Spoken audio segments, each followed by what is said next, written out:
gentlemen, the winner of this contest.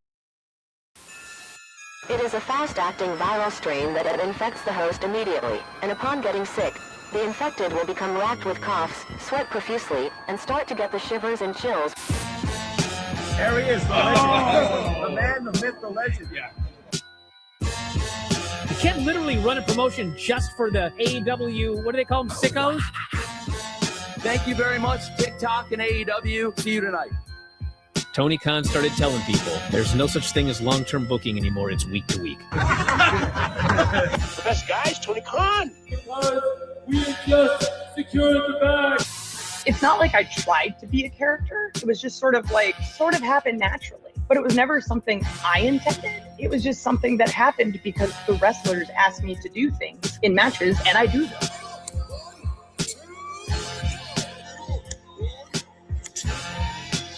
If you run a promotion just for the sickos, you're going to do 400,000 viewers eventually.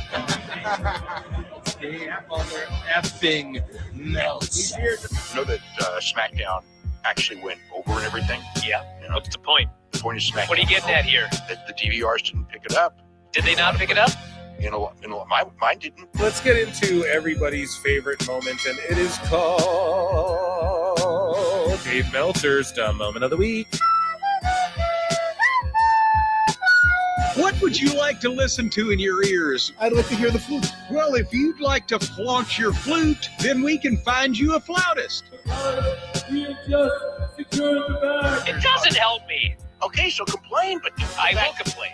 Let me out of my misery! And when I heard that, I was like, what? Thank you, fuck you, bye. Boom.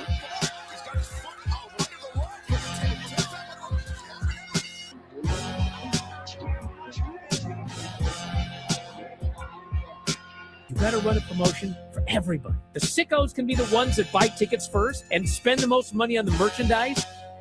Because we just secured the bag. But, like, you got to promote for everybody. Then you'll have a lot of viewers. I think we proved a lot of so-called experts. We made them look like idiots. We're not going anywhere. Tony Khan's not going anywhere. You'll also be there on TNT. You'll be in 2 places at once. It'll be a lot like my favorite movie. Time.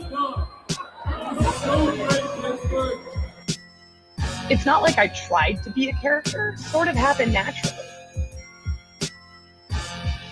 the best guys, Tony Khan. Keep themselves safe. Hey, how can I get muscles like you guys? Wow, Mr. Wonderful! You can start by getting in shape with a Hulkamania workout set. Great!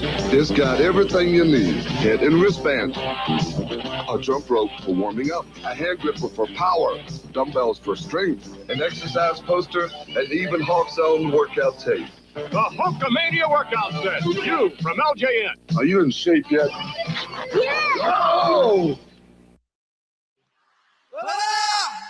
Okay. When you select vitamins, do you choose the only one with all natural colors, flavors, and sweeteners? Beta-carotene, Hulk Hogan vitamins, the new champion of children's chewables. Chips!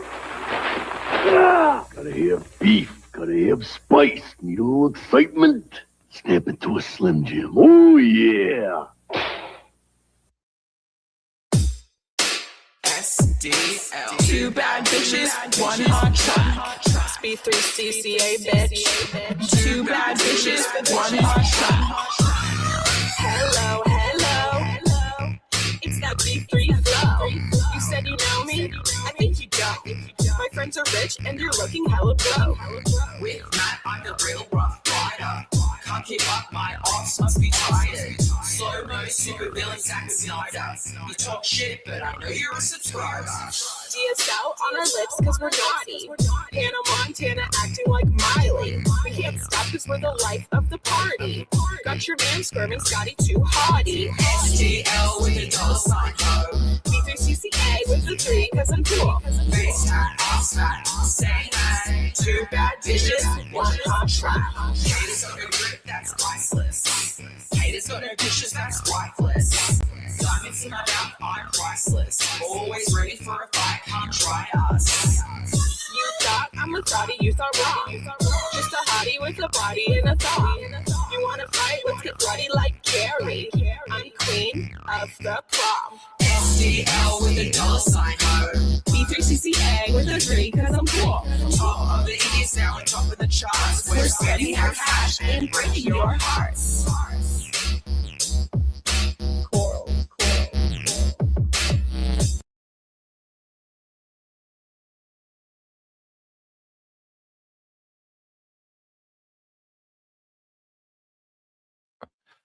Ooh, what's happening, guys? Welcome to another eclectic edition of PWT Live Show. I am your host, the infallible Phil Marks. Yeah. And we are on the air. I'm a little bit later than typical for Saturdays. I like to try and pop on a little earlier, but I don't know. There was no Graps on. I know that the AAA show is on, I think, right away. No? So maybe I'll throw that on YouTube. I believe there's a AAA show on this evening. So welcome, everybody. Merry Christmas. I hope you're all having a wonderful Christmas time. I hope everybody's having like a good, happy holiday season, festive spirits, festive cheer, all that good stuff. Thanks for tuning in. If you have better shit to do, if this is what you're doing on Saturday, I appreciate it. Especially with me jumping on like a couple hours later than I typically do, unless there's like a PLE on at a specific time or something. So yeah, I think we'll watch some AAA. I know like Collision, I think, was pre-taped and on earlier. Lots to get into, and I can't wait. It was sort of a slow, I don't want to say a slow news week as far, or like headline funny, like I'll always find funny stuff in the IWC. But it's not even that it was slow. It was just like everyone was just crying about John Cena, which still overshadowed everything else. Everything else going on. So I can't wait to get into everything. I appreciate you all for being here. I'm going to track down this AAA show. Sorry, guys. I think I just caught wind of the time and was like, oh shit. And it is on YouTube internationally, right? Or is this like their first? We're on Fox. No, I know that's not a thing yet. We're going to talk about that tonight. So yeah, Jim Cornette got roasts Jack Posobiec. I don't even know who this is. Like I do now because he got into it with Jim Cornette. So they have a best matches marathon.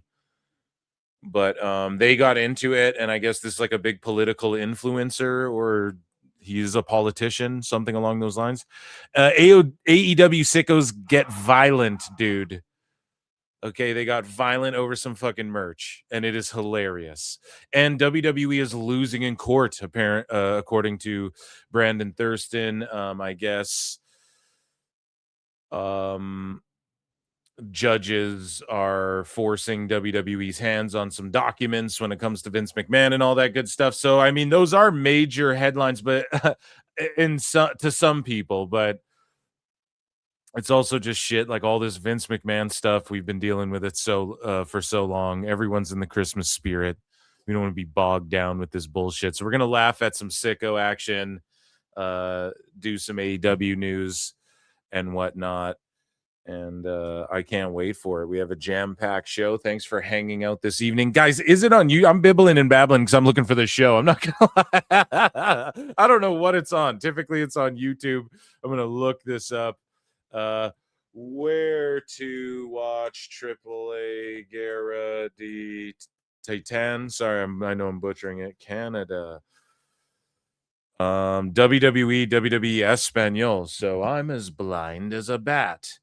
So how's everybody doing? As far as, let me know in chat how you guys are all doing and feeling, and if you're in the Christmas spirit and all of that good stuff. I know I certainly am. And it's been snowing like a motherfucker. And so here I'm just going back to WWE's YouTube channel. Someone's got to send me a link. You got a link for that free YouTube, guys, or what? Okay, so I think I got to go to their live section. All right. Sorry, guys. This is compelling radio. I know. What a way to start the show. Oh, yes. Right here. Upcoming. Boom. 8 p.m. it's scheduled for. So I'm just going to leave that there. Okay. and it will come on when it commences. Okay, speaking of coming on, let's get on with this show, shall we? So, ladies and gentlemen, we're jumping right. Let me check in with chat. Sorry, I'm not a shark. I'm a man for two. Says, does Ob-Ed want a carrot or salt lick this? Nay. Oh, come on. That's not very fair. Dude. You would, don't lie. I watched a video today. Dave Source was in the video. Okay. But seriously, Brian Alvarez was an indie wrestler. Yeah, dude. You didn't know that? Yes. He like wrestled Orange Cassidy and shit. What up, everyone? Let's play some flutes. Yeah, there'll be some laughing at Dave. There always is. The Guerra D to 10 edition of AAA. Yeah, exactly. Guys, thank you so much. Round of applause, everybody here. We're on X and YouTube right now. Thank you, guys. Very last minute show, too. I didn't have a link up or anything. Just been busy. So, ladies and gentlemen, let's dive right into stuff. Okay, we've waited long enough. It is time for miscellaneous news here. Ladies and gentlemen, I'm afraid I've got some bad news. So speaking of bad news, or maybe it's some good news, but Vince Russo has booked James Storm versus Kerry Morton in a pole match. Okay, so let's watch this clip. This is JCW here. Bro, it's Vince Russo, bro, and Big Vito, bro. Juggalo, I invented Juggalos, bro, and Juggalo Championship Wrestling. This shit's wild. So let's just take a look at this. A pole match. This is what I need you to do. Go ahead. Be my eyes and ears tonight. You my understand eyes what and that ears means is tonight. Don't go into business for yourself. Yourself, bro. Let me tell you, if you go into business for yourself, bro, I can't. I am going to be interviewing people all night to see who's going to take Violent J's spot, okay? Yeah. Eyes and ears. Say it to me. Say eyes and ears. Don't beat anybody up. This is a business. Hey, bartender. Hey, what's up, man? Hey, how you doing? Listen, he's got peanuts in. Shout out James Storm doing the damn thing. He's got pretzels. I got to go. But take it easy. Vince. Does this look like a bar to you? This is my office. It looks like a bar to me. It says bar up there. Oh. You know, hey, I might be from the South, but I can spell. That's for damn sure. But Vince, this is what I don't get it. So is it? Why is Russo overwhelmed? I don't know. I'm not watching it week to week. So why is he acting like James Storm is the stupid person for pointing out? Does this look like a bar to you, bro? Yeah, it says bar right there. So is Vince just like taking the piss out of himself the whole time in JCW? Or is he trying to be like, everybody around me, bro, is losing their freaking minds? Like, what is his character? I really got to start watching, I guess. What I want to know. You've been here for 5 damn minutes. Same Vince, just a different time. Really?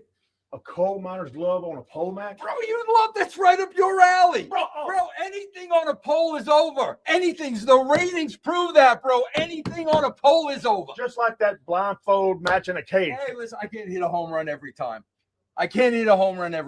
Okay? Coal miner's glove, your element. Go out there, get me ratings, James. James, you know what it is, man. You want to be on the show, you got to bring in eyeballs. Well, you know me. Yeah. You tell me to do it, I'll make sure it's there. Hey. And as a matter of fact, do it drunk. That'll be even better. Coal miner's glove on. There's your tip. Get out of here with your tip. I don't know, like that. It's kind of funny, you know. It's fun, and I like that James Storm is like doing shit, you know. I've always been a fan. So here's a clip from, I guess, later in the same show. Here's an exchange between Violent J and Vito here. So let me know if this is your guys' cup of tea, or is this just too goofy for you? I should slap the shit out of you right now. This is last week on Lunacy. Then go ahead and slap the shit out of me right now. And that's not how I conduct things here. Yeah, you fucking asshole. You know something? I will conduct business that way after the show. in the parking lot. Good. Me and you. I'm looking forward to it, you fucking jerk off. Oh, you fucking, what is you, a fucking jerk off? Oh, dude, I love it. I actually love that, but it's just, it is silly as fuck. So, I don't know. It's piqued my interest. Everyone's talking about it. I want to start watching some JCW. I just need to find the goddamn time.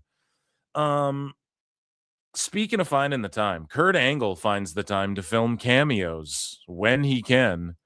And recently he sent a cameo in to Dude's wife while he was sitting on the fucking toilet. Kurt Angle. Here we go. I just got dumped by my evil wife and I genuinely don't know what to do. I feel numb. I think I want to join a fight club. There are guys that fight behind 7-Eleven and honestly, maybe getting punched in the face will knock some sense into me. Any advice? Hey, Jim, it's your Olympic hero, Kurt Angle. And I don't even know what to say right now. You got dumped by your evil wife.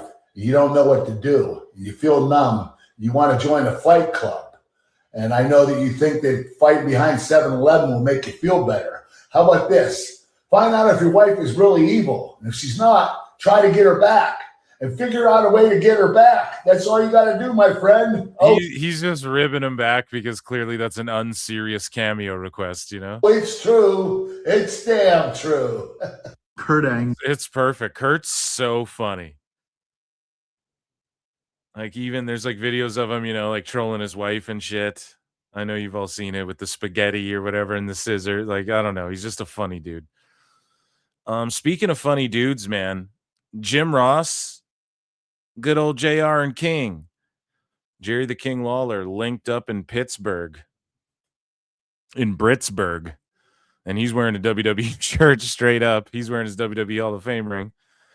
And yeah, it's just good to see them. I would love for them to call one more match, one more match, one more match, one more match. That would be beautiful. It would be a Christmas miracle. Speaking of Christmas miracles, Jake Paul, he got knocked the fuck out by Anthony Joshua. So last night was the Anthony Joshua versus Jake Paul Netflix event, and I caught the main event. It wasn't glitching out like Netflix has in the past for these fights, but again, I don't know what the numbers were on this. But yeah, the boxing gods were everything was in order, and it took Joshua a minute to like get him, but Jake Paul kept like shooting double legs on him. I don't know. Body with the right hand for Anthony Joshua. There's a big left. These are all of his knockdowns. Text messages are lighting up. Everyone wondering what the hell is happening. Like Jake was like shooting double legs on him. I don't know. I'm not gonna break this all down or play this all, but he got knocked down a bunch, and yeah, credit for going in there and swinging wildly on like a top heavyweight and fighting a guy way bigger than you after you fought a bunch of people that you're bigger than and younger than, you know, like he's fought like 50-year-olds and shit. So, but then he went in there and he was like shooting double legs. I was kind of losing respect for Jake Paul. Like going into it, I was thinking to myself, okay, respect that he is at least doing this one time, because typically he's bullying these older guys with like hip replacements and shit who are wrestlers in MMA and or basketball players or whatever. So, and then the only boxer he fought, you know, beat him, Tommy Fury. So, and Tommy Fury's not even that, I don't know. He's not even that good either. He's good, but he's not like that good. I guess like for the level he's at, I don't know. I think they both have like 10, 12 fights, something like that. Something in that range. But either way, Jake Paul was supposed to lose this fight. He did. He got knocked out bad. His jaw got broken and his teeth got like punched in. And Logan Paul was there like talking crazy shit. And even the commentary was kind of pissing me off. It was Mauro Ranallo, so you guys know him from WWE. And like early on, you know, Jake threw a big right hand and Joshua just fucking perfectly blocked it. But they're like, oh, that's the only strike that landed and all this shit. I'm like, what are you guys watching? I don't know if it's just their position. I don't know if they're looking at the monitors or not.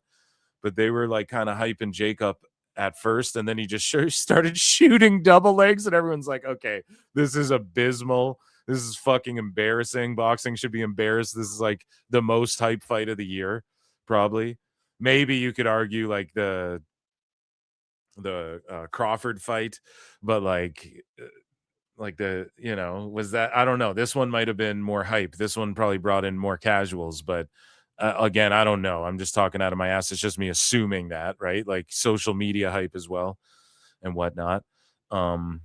But you could debate, but like this is the end of the year, you know, this is a bit supposed to be this big fight, and it took Joshua like 6 rounds to get Jake out of there. I think that's kind of embarrassing for the state of boxing, but not to take anything away from like Joshua. The guy was like trying to wrestle him, so Joshua was like, what the fuck is going on? I'm trying to box. So but Jake got his like teeth punched in pretty much, and yeah, you hear the infamous Mauro Ranallo Mama Mia. Much is going to happen, and it almost, oh, there's a left hook, down, go. And hopefully it's humbling for him, and he just doesn't fight as heavy as he has been. And he did pay tribute to Hulkamania here, to Hulk Hogan, which was awesome of him to do, I suppose, right? And now his opponent, making his way to the ring, here is Jake Paul! And like, I know Jake Paul is always extra, but he was really being extra on the way, like leading up to this fight, and it was because he knew he was gonna get fucking smoked. But it's cool he wore a Hulkamania Forever Dude jacket. Like, he didn't have to do that.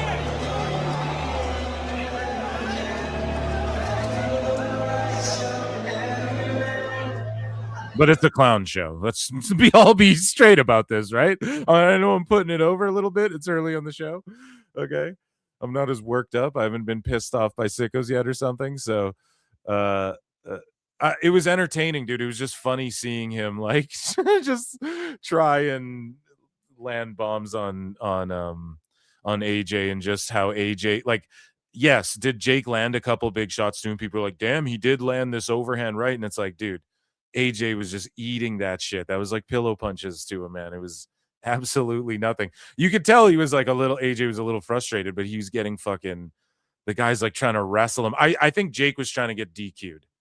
I think he was trying to DQ himself like early on so he could, or get like points taken away or something, which I don't know. Like, there was this one boxer who used to like dance around a bunch and shit and beat your ass, and not Roy Jones, but I forget this dude's name, but he would like drop his hands and just like dance and talk shit, and his record wasn't, he was like super athletic. I forget his name, man, but his record was like 50-50 almost, I want to say, but it was largely because like referees didn't favor him. They hated his style and the way he fucking would like talk shit and move around and do all this crazy shit. And so like, I know that he'd get deducted points for like fucking around, or like refs would warn him and shit, and like a lot. And so I don't like, in MMA, if you're just pissing around too much, refs sometimes will, but like, I mean, you can wrestle in MMA, so maybe it's not comparable, but I don't know in boxing how do they take points when you're just fucking around? You know, I don't get it. You're shooting double legs. Like, that should be, is that not like a back of the head shot? Do you not get a point deducted or something for that? I don't know. It was cringe. And yeah, the right thing happened. But it was entertaining as all hell. I love fucking freak show fights like that. Speaking of the Hulkster though, so Brooke Hogan released a new song, a new tribute song, and like, I'm not gonna play the whole thing. And I don't know. Music was always something. I'm not even really gonna play this. It's sad. I'm not gonna lie, dude. Hulkster, brother. Tell me you loved me, really? Could you find me in my dreams? All the lying letters, lines I'm trying to read. Guess it's not what it seemed. I kept it real. Yeah, I wonder, like, didn't she stop making music or something? So that's beautiful, though. That's for her dad. So shout out Brooke Hogan. And you guys go and check that out. It's called Wanna Go Back. Go and download that or whatever on your Spotify. Speaking of emotional, Emotional damn. I'm so sorry. I'm such an asshole. Todd Grisham. Okay. He talked about Vince McMahon going insane on him. And basically he went on Giga Chad Chris Van Vliet show and had like a therapy session. I don't mean to roast the guy, but he went on there and just like, Chris pretty much asked him about like all of the bad shit that happened to him, and he was like forced to relive his trauma here on Insight with Giga Chad Chris Van Vliet. So go and check out that show, and let's listen to some of these stories that Grisham had. Vince McMahon went insane on me one time because I said that John Morrison, who was a heel at the time, it's crazy that he came on Chris Van Vliet's show and it was just him reliving all of this shit that happened to him, man. Oh, dude, I thought it was funny. Poetry. Now, normally I wouldn't say that, but there was a new WWE. It is like kind of sad, and it's crazy how much like, Undertaker, even like on Joe Rogan, he's like, oh, when we used to bring guns and knives to the locker room and shit, people were like, that's cringe, right? And now people play video games and stuff, but even the bullying aspect, like I'm sure there's some hazing and ribbing and shit, but like think about even when this guy in the 2000s was backstage, like back in the locker room, what was people were doing, let alone like in the 90s and all the stories like the Steiners and all these motherfuckers. Magazine, they just transformed it from being like a results-based boring magazine like last week Eddie Guerrero beat JBL by pinfall, here's the description, to more of like a Maxim style lifestyle magazine, get to know the superstars better. So they're like, anytime you can incorporate stuff from the magazine, do it. It helps sell the magazine, it helps tell their story, it syncs everything up. Great. So they did a whole thing on John Morrison. His finisher was called Starship Pain. Yes. So what a finisher. He wrote a poem called Starship Pain. So he's in the ring and I go, John Morrison, Starship Pain. He's a big fan of poetry and wrote a poem about the finisher Starship Pain. And Vince goes insane in my ear. Did you just say that our number one heel is an effing poet? You stupid F. What the? You stupid fuck. You're fucking fine. Shut up. Just shut up. Fuck is my second favorite F word. Don't say anything else. Jim Ross. So I was working Jim, you call the rest of this fight. I don't want to hear another effing word out of you. So literally the match starts and I don't say a single word for like 5 minutes. And then the match. Yeah, that's right, pal. Yeah. You sit there and you shut your goddamn mouth. Or you're... Match ends and we got to do like the promo going to the next fight. And he goes, okay, you can talk now. And I'm like, what?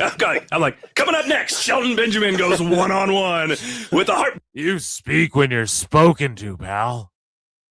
You can speak right now. Break kid Shawn Michaels. But he was so angry at me over that. Oh, for that? And it's funny, CVV's just laughing at him the whole time. I can't help but laugh too, honestly. So Vince McMahon threw a temper tantrum at Todd Grisham over gym etiquette. And they're talking about N-words and you put the weights on the bar. Let's hear him tell the story. And Vince is walking by and he goes, oh, hey, there's my boy. And I'm like, he's talking to me? He's like, yeah, you. I'm your boy, right? I'm like, He starts walking a little closer and he's like, I saw you going into the weight room the other day. I said, yes, sir. He goes, you were lifting those weights, weren't you? Lifting those weights. I said, yeah. He goes, you put the weights on the bar, right? Yeah, you lift those weights till you puke. I said, yeah. He goes, but you forgot to take them off. I said, oh, he goes, no, it's okay. It's okay.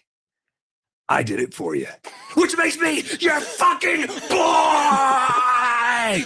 He's turning beat red. So wait, where's the quote about Stanley Graps? I can't call him the N-word. Oh, is that what Vince says to him? Oh my God. And then he just stops and just walks away. And I look over and Edge looks at me and he goes, that's pretty cool. Vince is your boy. John Gaborik. They call him Big. He was one of the producers backstage. He would later tell me, you're Big. Your name's The Big Show. Your name's Big Bronson Reed. And your name's just Big. That he was in the gym and Vince was Matt. It wasn't me, by the way, that left the weights on, by the way. There was someone else, but he just thought it was me.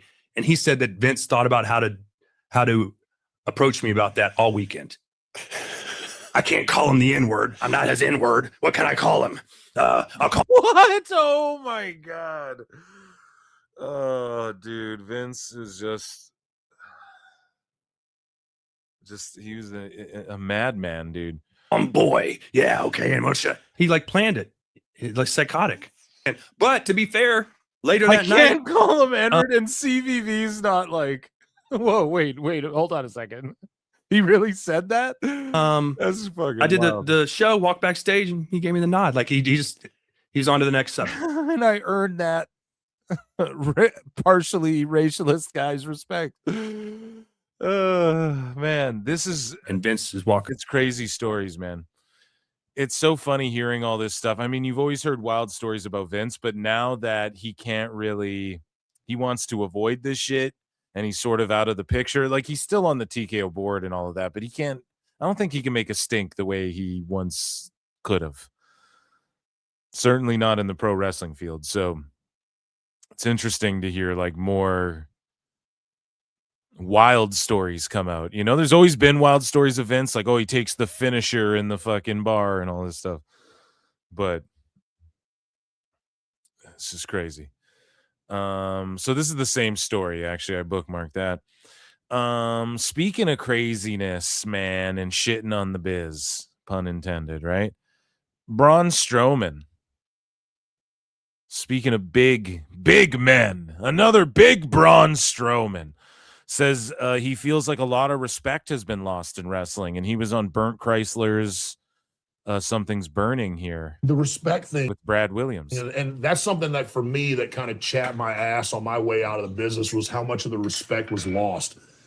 Just for the guys who like main event everything, because you would see when I first started, like Taker was still around doing house show stuff, and like they're the main event, and you better be fucking sitting there watching the screen when he comes back, or you're gonna get your ass chewed out for it. So it went from that of the respect of watching the guys that were on the marquee, drawing the main event, and the main reason why 90% of the people were in the building was to watch that main event. It was paying your respect to go, hey, thanks for the house. To seeing that, and then going out there, and then like Roman Reigns and I going out there 45 minutes doing a street fight and coming back, and there's nobody in the fucking gorilla, and they're already in their hotels in the next town. And it's like, yeah, they were street fighting like on those live shows on the road. It was Roman and Braun. That was like the main shit they ran with for like a long time. Wait a second, like they paid to fucking see us. You couldn't even stay around and watch our shit, dude. That's the respect thing. It's funny how like even a guy like Braun has the same criticism. Like I feel like this is what people have been saying about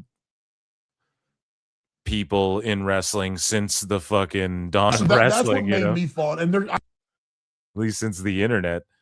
So here he is on Brent Kaiser's Something's Burning here with Brad Williams, comedian Brad Williams here, and Braun Strowman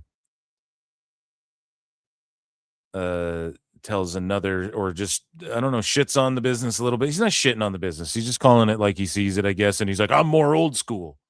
At its core, we want to see a guy like you and Brock just fucking go at it. That's what made me fun. And there's nothing that, like I said, I'm not taking anything away with some of where the sport is now and stuff like that, but it's lost the allure of the airport test, the it factor. Like what got me into wrestling with these larger than life characters that you can't see walking around. Do you get why it's funny? They got the big giant guy and it's a little tiny guy, and they're sitting together, they're eating food. It's hilarious. On day to day, like the Andres, the Hogans, the Takers, the Canes, the Mark Henrys, these giant human beings and stuff like that, to where I don't know. It's just, I think it's just everything in a general. You like to look across like movies, like think of action movies in the 90s with Stallone and Schwarzenegger and all this stuff. And then you think now, and it's just times have changed. And I don't know. Yeah, Stallone would wear like shoes with heels on them so he'd look taller.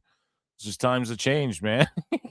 Can't do that anymore. I'm hoping that maybe the big screen needs the big meatheads back on and stuff like that. But I get it. Now the action star has to be relatable. Yeah. You have to have a guy, oh, it's Liam Neeson and he's 72, but he's still kicking ass.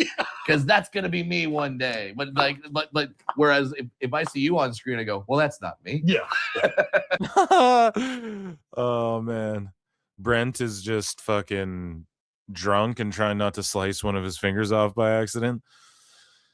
So moving along here, a couple more in miscellaneous news. We have some indie and some New Japan. So Wrestling Observer, belief is that New Japan will be doing a long main event and long retirement ceremony for Hiroshi Tanahashi to end Wrestle Kingdom 20. The reason the show is only 7 matches is because of time constraints, since it's going on network television and wanting to make sure the Okada Tanahashi presentation isn't rushed.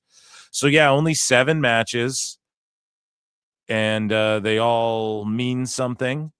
And I'll definitely be checking this out. It's on network television, I guess. Wrestle Kingdom is going to be. And Tanahashi can't really go that long, though.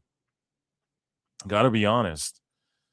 Like, he's not going to have some barn burner 20, 30-minute fucking match. And if he does, I mean, it's going to get ugly quick. So, and that's, I'm not trying to shit on Tanahashi. I love Tanahashi-san, but it's just the truth. He's washed, bruv. Unfortunately, and that's why he's having his retirement match. And it's not like, oh, it's Jericho or Cena. Like, no, Cena could still go out there and muscle through a performance and not. I mean, we all saw Tanahashi like struggling to walk to the fucking ring on AEW TV. I feel like not that long ago. But we talked about the indies a little bit. So the Hardys took on the indie bloodline, whatever you want to call it. Lance Anoa'i and Zilla Fatu, and they lost, right? The Samoans lost, and then Lance Anoa'i turned on Zilla Fatu. He turned him on? No, he turned on him, went heel on him at HOG.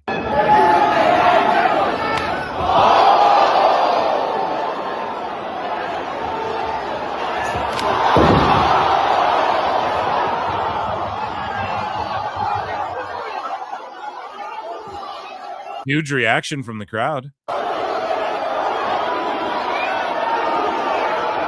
And good for Lance. It fucking sucks balls we didn't get this in WWE, but maybe they'll pick up Lance and Zilla together as a tag team. That could work too. It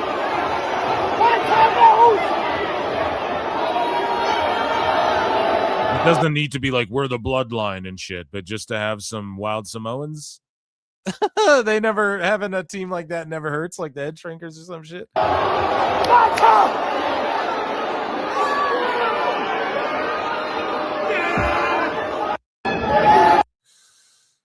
So there you go. And speaking of HOG, Shotzi debuted her custom green strap HOG Women's Championship. She's crushing. There she is. The brand new HOG Women's Champion. She went Ultimate Warrior style. Even though his shit was yellow, but you get what I'm saying. Citrus color. The HOG Women's title. She said that she was going to remake that title in her image. That championship looking more like a matching accessory here to her gear.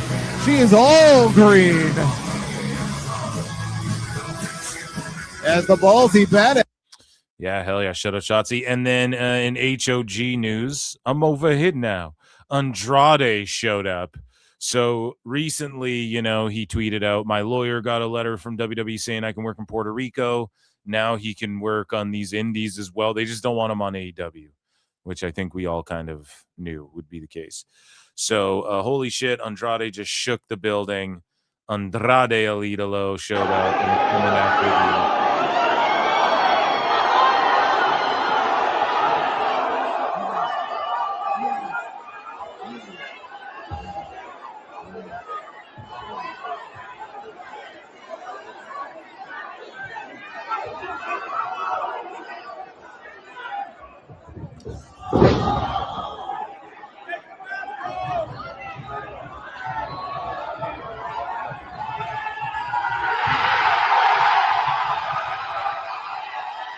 I mean, huge pop, dude.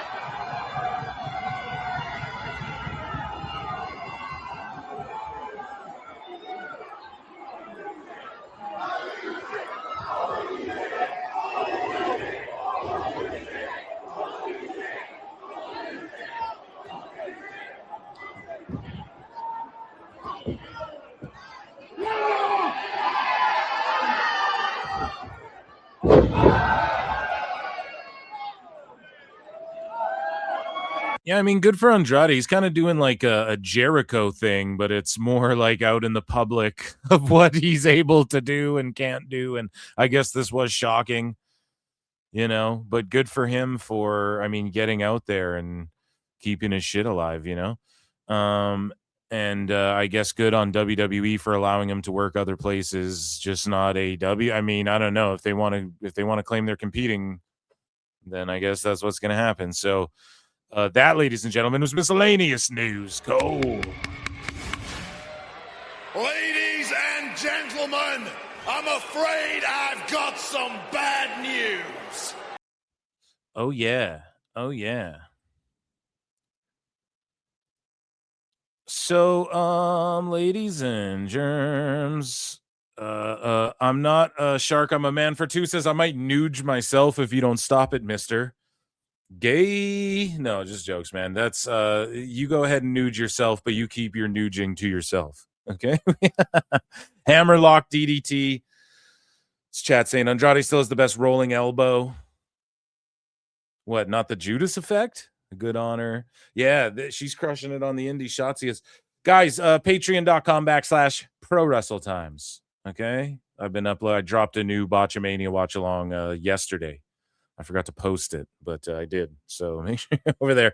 And yeah. I forgot to tell you guys. The polls are going up just all over like YouTube, Discord, Patreon, Twitter, everywhere that I'm at. I'm going to put up polls.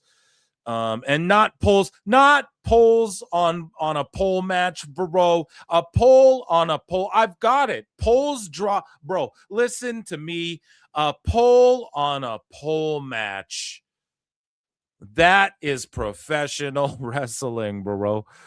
But yeah, the polls are going to go up for the end of the year awards. I'm going to post up the nominees. Like every year, I basically post the nominees.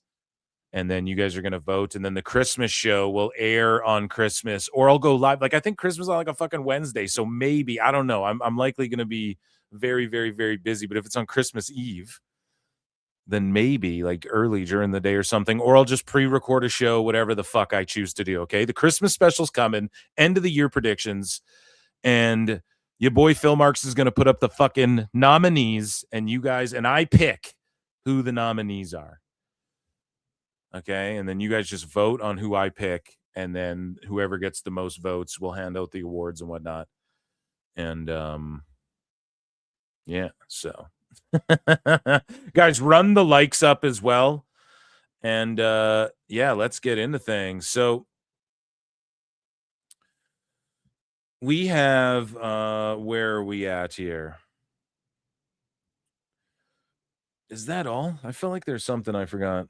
Yeah. I don't know. Christmas show, guys. Get in the fucking holly jolly spirit. Hope you guys are watching Christmas movies and whatnot. Okay, so it is time for TNA news, ladies and germs. Okay, we're coming through.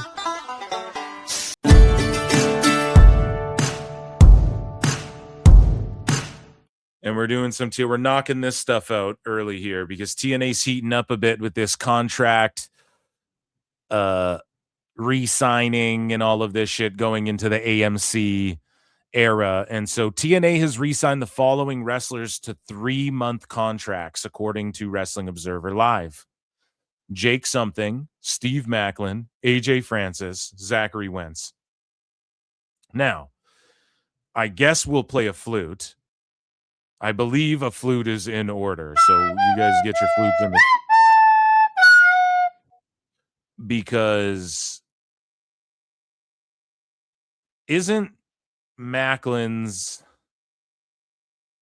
wife Deonna Purrazzo, correct? I'm not mixing up wives and husbands and shit, am I? Deonna Purrazzo, Steve Macklin are married, right? Yes, so they're married. So I guess Fightful, because they deleted it. Fightful deleted the post, but it was like Fightful has learned, and usually they're spot on with the TNA contract news.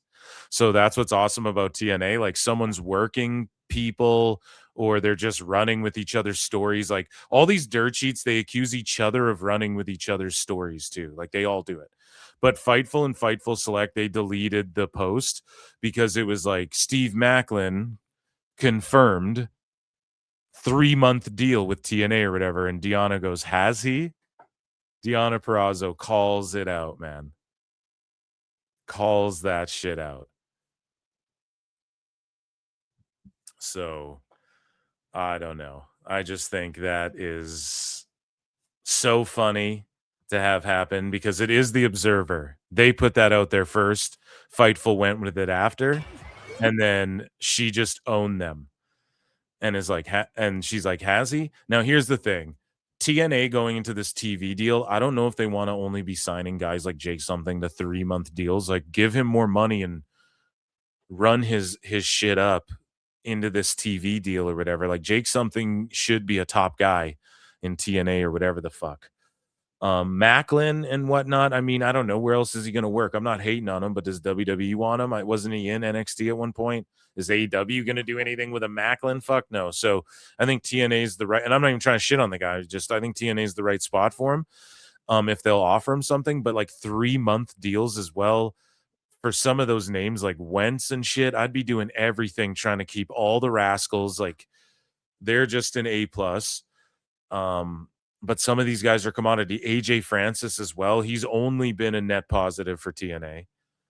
He's only had like viral moments, whether it's him like botching, fucking falling through a ladder, or having like an OF model come and like twerk on a guy that he KOs or whatever. Like AJ Francis has had virality and moments, if you will. And I just think that, and I've told you guys this again, Phil don't miss, man. I told you guys they do these 3-month deals, 6-month deals, 9-month deals or whatever. But with those 4 names, but hey, those 4 names could all be bullshit because Purrazzo's like, really? Are you sure about that? You know, my husband, what? And Macklin ain't saying shit. And maybe it's a negotiation tactic, but either way, we can't believe this list even fully now, right? Now I'm questioning this one. I doubt this one's real. Did they offer Jake Something only 3 months and Wentz only 3 months? Damn. Francis, again, 3 months. Like you wouldn't offer him more than that. You just got 30 million from a TV deal or whatever. You think you'd fucking offer them like more to stick around for a little while, you know? You're not trying to AEW yourself and you're not trying to like overpay for people, but let's be realistic here. Unless WWE comes a knocking for Jake Something, they've kind of been there, done that with everyone else. Like if they want Wentz, they'd get Wentz. You know, we'd see him on NXT every week. Joe Hendry's about to debut on SmackDown and shit. Anyways, speaking of somebody they should put their eggs in their basket on, and I think that they are going to, Bear Bronson. He won the Battle Royal, and he earned a TNA Championship match against Kazarian on the first Impact of 2020. The floor to be eliminated. This could be a mistake. Wait a minute. Young goes down. Bronson's got a TNA World title shot. has been eliminated. Now, I know on my show, and I put out a tweet about this, okay? And Bear Bronson liked it or whatever. But I think he gave PWT a follow. But like I put a tweet out about this. I know it's you guys, some of you might think it's weird because I've talked about Bear Bronson a lot, probably more than any other fucking podcast since his time in AEW through his time on the indies thus far, which has been like, what I want to say, like a year. Has he even been gone from AEW for a year yet? That's what I mean. The dude made waves on the indies and then he gets the eyeballs, and then TNA now is like, I'm not saying he's going to be Kazarian, folks, but they're like, yeah, this guy's, we can prime this guy up for like get him in and around that world title picture, see what he can do for sure. I always said the Bears should have been they could have been a big tag team, like a big monster tag team in AEW for them. And they were like, they could have been homegrown too. Like nobody really seen them until AEW. And then what happened was Tony Khan had nothing for them after that King Kong versus Godzilla match or whatever. And then he fucking had them like, we're munching booties and stuff now. And then they were doing silly shit on Collision and Dark or whatever the fuck, trying to impress Tony Khan. Let's be honest. They start doing like spots they just shouldn't be doing in their matches and shit. And then the other bear got accused of like DV.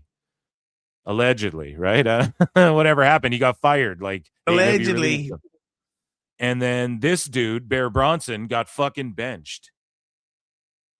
And even as a singles, either of them as singles, fuck the other guy because he's a DV, whatever, allegedly, right? But either of the Bears like could have been as singles or as a tag team. Like I always thought these guys could be like monsters for you, you know? And I've covered them quite a bit on this show, and I'm sure you guys have been like, what the fuck? Well, here you go. TNA sees something in them. Clearly, I'm on to something here. That's all I'm saying. Like, I'm not, he's not going to be like world champion tomorrow. I'm not saying that, but he's just a guy where it's like, damn. And then, so his partner got released, and then he just got benched, and they couldn't think of like new creative for him or fucking anything. Like, let's put him under a mask and fucking have him be, you know, like anything. You didn't have any new creative ideas for this guy. So he got benched. They didn't renew him. He had put out tweets saying like, dude, I'm being punished because of shit I didn't do. And then he went on the indies and he had like, and again, for what it's worth, like to the indie folks, they love this. They love the cage match ratings and shit.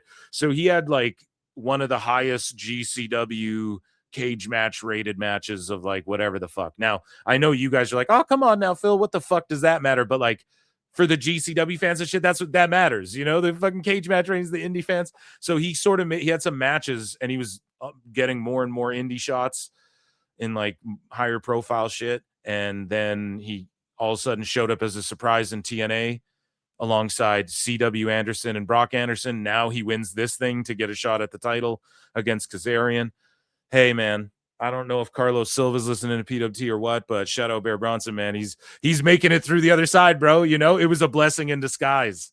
It was a fucking blessing in disguise that in a weird way, God, I don't know, what are you, Jewish? I don't whatever you believe in, Buddha, right? Whatever, the universe aligned in a way to where in a fucked up way, dude, you got out of AEW and now you're like in a world title conversation.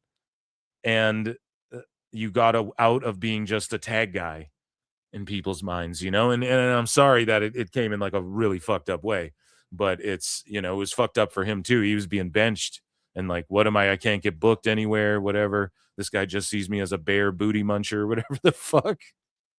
So yeah, anyways, good for him. Shout out Bear Bronson. And yeah, he's just got to look at him. He's got to look in size. Like today, there's not a lot of, he's not like a monster, and he slimmed down too, because at one point you could tell he's like, I'm going to get in really good shape. Tony's not used. Let me just get in really good shape. And he did that and nothing came of it. So he's not as shaped up as he was at one point in AEW, but he doesn't need to be. He's one of these like husky brawler guys. Match ever earns a TNA world title shot. Yeah, well, soak it in now, kid. And the crowd reacted. Like they're reacting to him favorably. Good, you know? Anyways, so we will continue to chronicle Bear Bronson here, I guess, chat.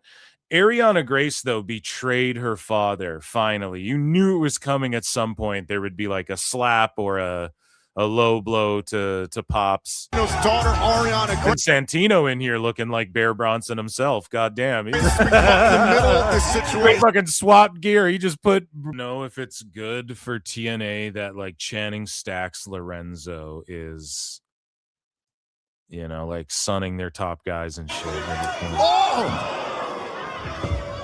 Look at Macklin trying to scale the cage.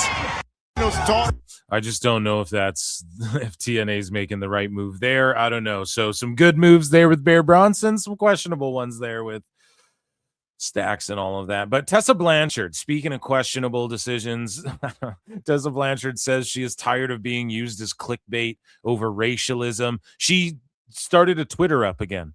An incident from 10 years ago has continuously gotten twisted into something that race had absolutely nothing to do with because of the social climate.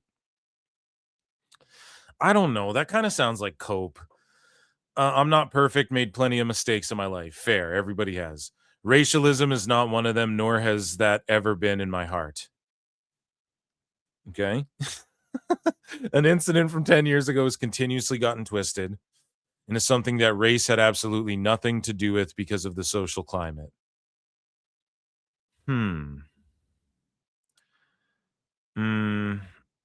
I'll just say this. She made it right with the person that that she allegedly said shit to, but other girls are mad at her because she's like a bully to even like white people and shit, you know, like she's just a bully across the board is what people said, okay? Or is what people claim, you know, the wrestlers themselves have said it and come out at the Chelsea Green level all the way down, have come out and been like, nah, fuck her type thing. So I believe them. I also believe in like people do deserve second chances and whatnot. Tessa's been making the most of her time in TNA. They're not just like rewarding her with a title and all of this shit. You know, I had heard the rumors and innuendo that her time in TNA is like a test run. And if it works out, then WWE's definitely interested in her.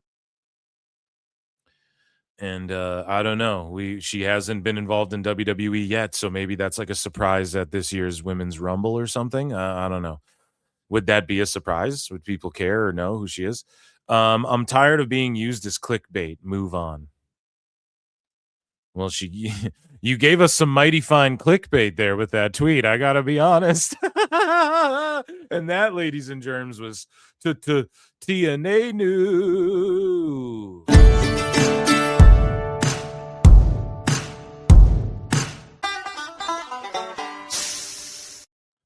Patreon.com/ProWrestleTimes, guys. Yeah, you can super chat in or become a member here like Chris McCarty 7128, member for 8 months. I do a bonus show every week for the members and patrons. Uncle Dave likes being spat on during Snoo Snoo. Oh, Jesus Christ. While Tony Khan watches from his corner chair. Cock. No. Yeah.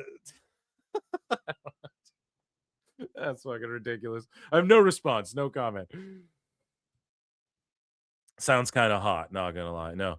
So let's get into, it's like, do we just do sickos? Do we jump into the corny stuff before we do AEW and Federation news? Or do we save it for the main event of the evening? Thanks for that. Ha ha ha. Yeah, that was funny, Chris McCarty. Didn't people say that about Punk too not too long ago? He changed. Why can't she? Exactly. No, you're absolutely right. Frank, she that much worse than Charlotte and I or Mercedes? I don't know. Tessa recorded herself taking a shit and sold the audio. Yeah. True. Carney's gonna Carney, bro. I don't know what you.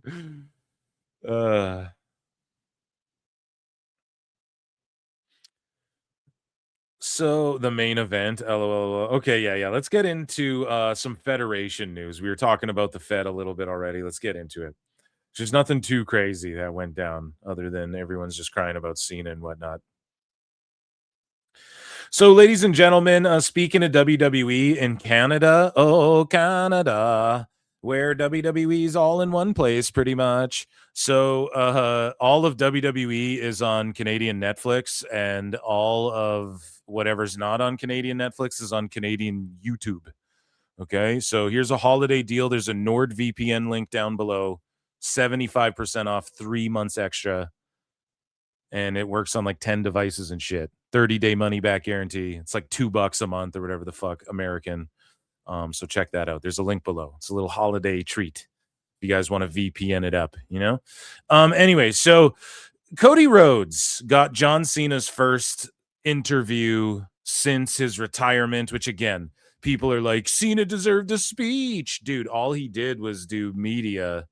All he did was give speeches at all of his appearances, and then he just did media, and then he immediately went and did this pod to talk about it. Like, what the fuck else do you need this guy to say and do? People want to expect too much of my guy Cena, okay? You couldn't even see him a while ago. Now you want speeches from this man? What the fuck are we doing here? And so he shares his first words. He shares some words with Cody Rhodes here. I need to thank you. No, you don't need to thank me. Of course I do. Hey, whoa, take the compliment. You came in the ring Saturday and thanked me, and I didn't want any piece of it. No, you did not. And what everything that was going on in my head was like, instinctually, this is wrong. I need to be better with words of affirmation, and I need to be more coachable. Take the words of affirmation and be more coachable. Let these young men call this spot and see where we land. Yeah, I think all I said to you was, don't fight it. Is it just me, or is it like, well, whatever that is? He would say, Rhodes would say, it is what he's trying to do, but he's just like Cena. He's just like a mini Cena, dude, in this fucking suit. Look at these guys in their suits. I love you. Yeah, and that's what got me. That's what's like, I'm doing this, however I feel, it's the right thing to do. But I want to thank you because you are going nose to nose, and you go as hard, in some cases harder than I can imagine. Your work ethic is aspirational. You will joust that. Here is my volley. You are responsible. Is this how two dudes talk? I'm not quite sure. Some about this, I don't like it. I gotta be for more than yourself. For many of these years, I was running a one-man show. Yeah. And it was like, if you want to ride the wake, I'm the boat. You can get a tow and some skis, but we're doing it my way. Yeah. You're a family man, a dedicated father, a wonderful husband. You got people to support and that support you. And sometimes that helps, but like, you are juggling so much more than I ever possibly could. So thank you for overstaying. You gave me another 35 minutes. It's not lost on me. And a lot of me wanting to milk this is just, I miss my friend and I wanted a conversation with my friend. I love you too. Thanks so much for this time. This shit is so like, it just gives off like The Rock vibes, or like Kevin Hart when he's just spieling bullshit on a podcast, you know? I don't know. This isn't how two dudes talk over a drink, over a cocktail. I feel like and man, you're doing it. You're doing it, and I'm so proud of you.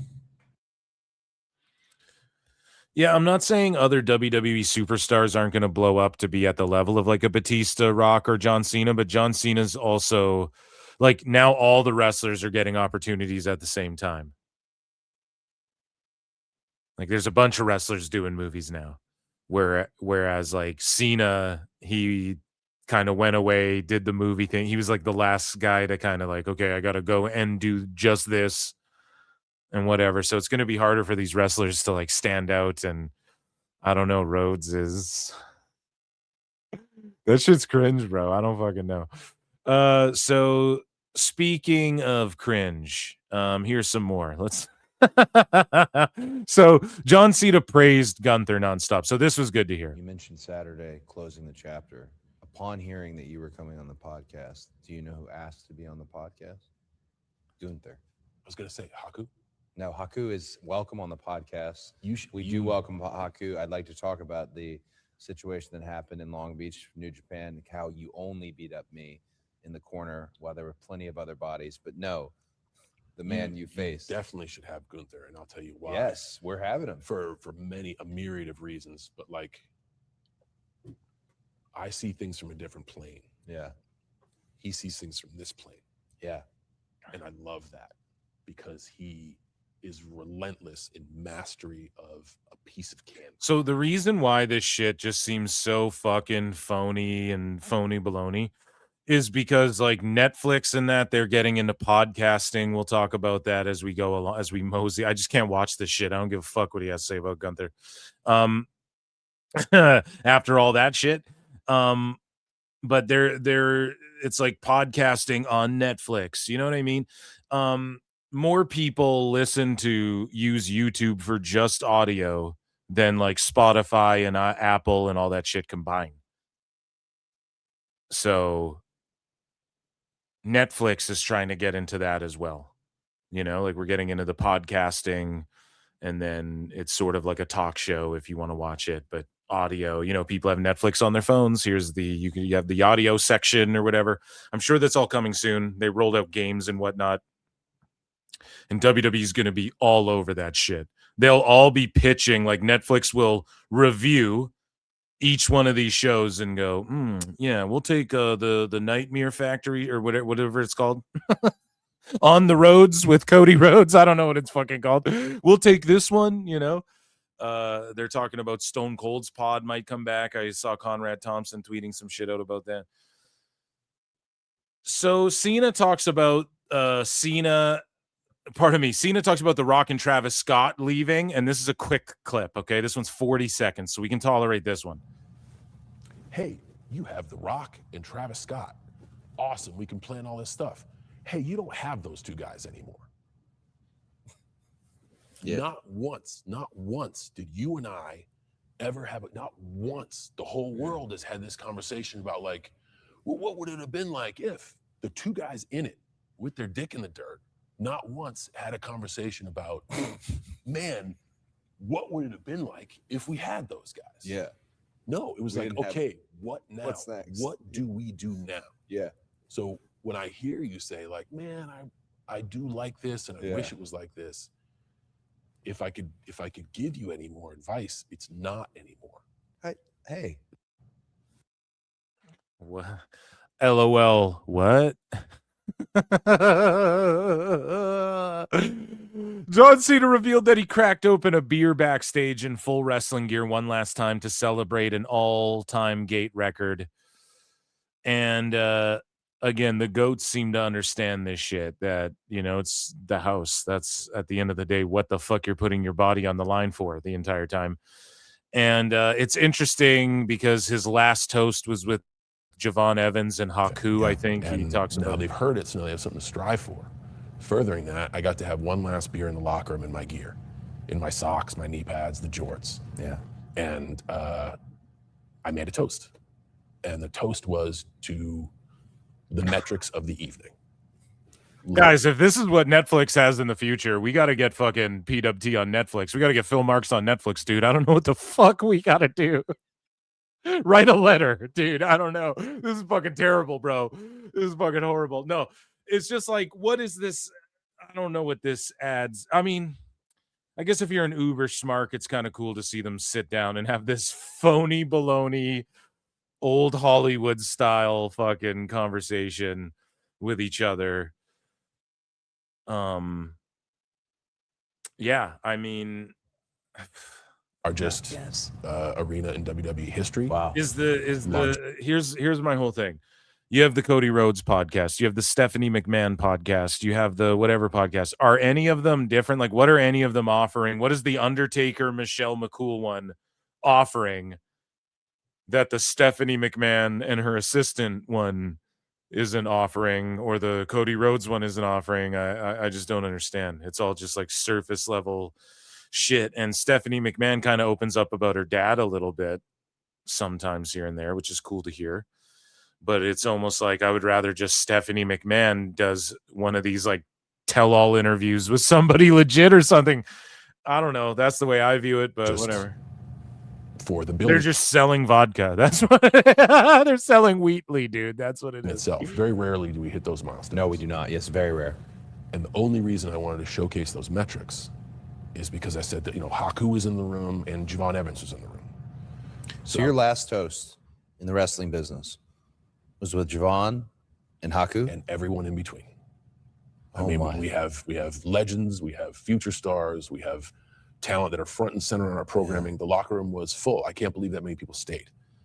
So I have 12 ounces of conversation left in me, and I choose to use a moment to say, wow, this is what we did tonight. Rhodes, weren't you there, or were you blubbering at ringside? No, that rules, though. Haku, Javon, and Cena. Think about that. That spectrum, generations of talent. That fucking rules. That's actually an awesome story. So, Stone Cold, speaking of being a dross, he shares another story that rules. I guess that's the value of these pods. You get fucking stories like this. And you don't have to go through like Sean Oliver to get them or whatever. You don't have to get Jamie Dundee drunk to get him to shoot or whatever. Stone Cold Steve Austin spoke with Cena one time, and it changed his perspective on the business. And this is hilarious. Austin came back around and we did Staples. Yeah. Steve is real beautiful with his wisdom. Yeah. I admire him for always being him, and it's a lesson that stuck with me. Yeah. Champion, doing things that like, okay, the business is going well. We're digging it out. There's no more is there 1,200 people.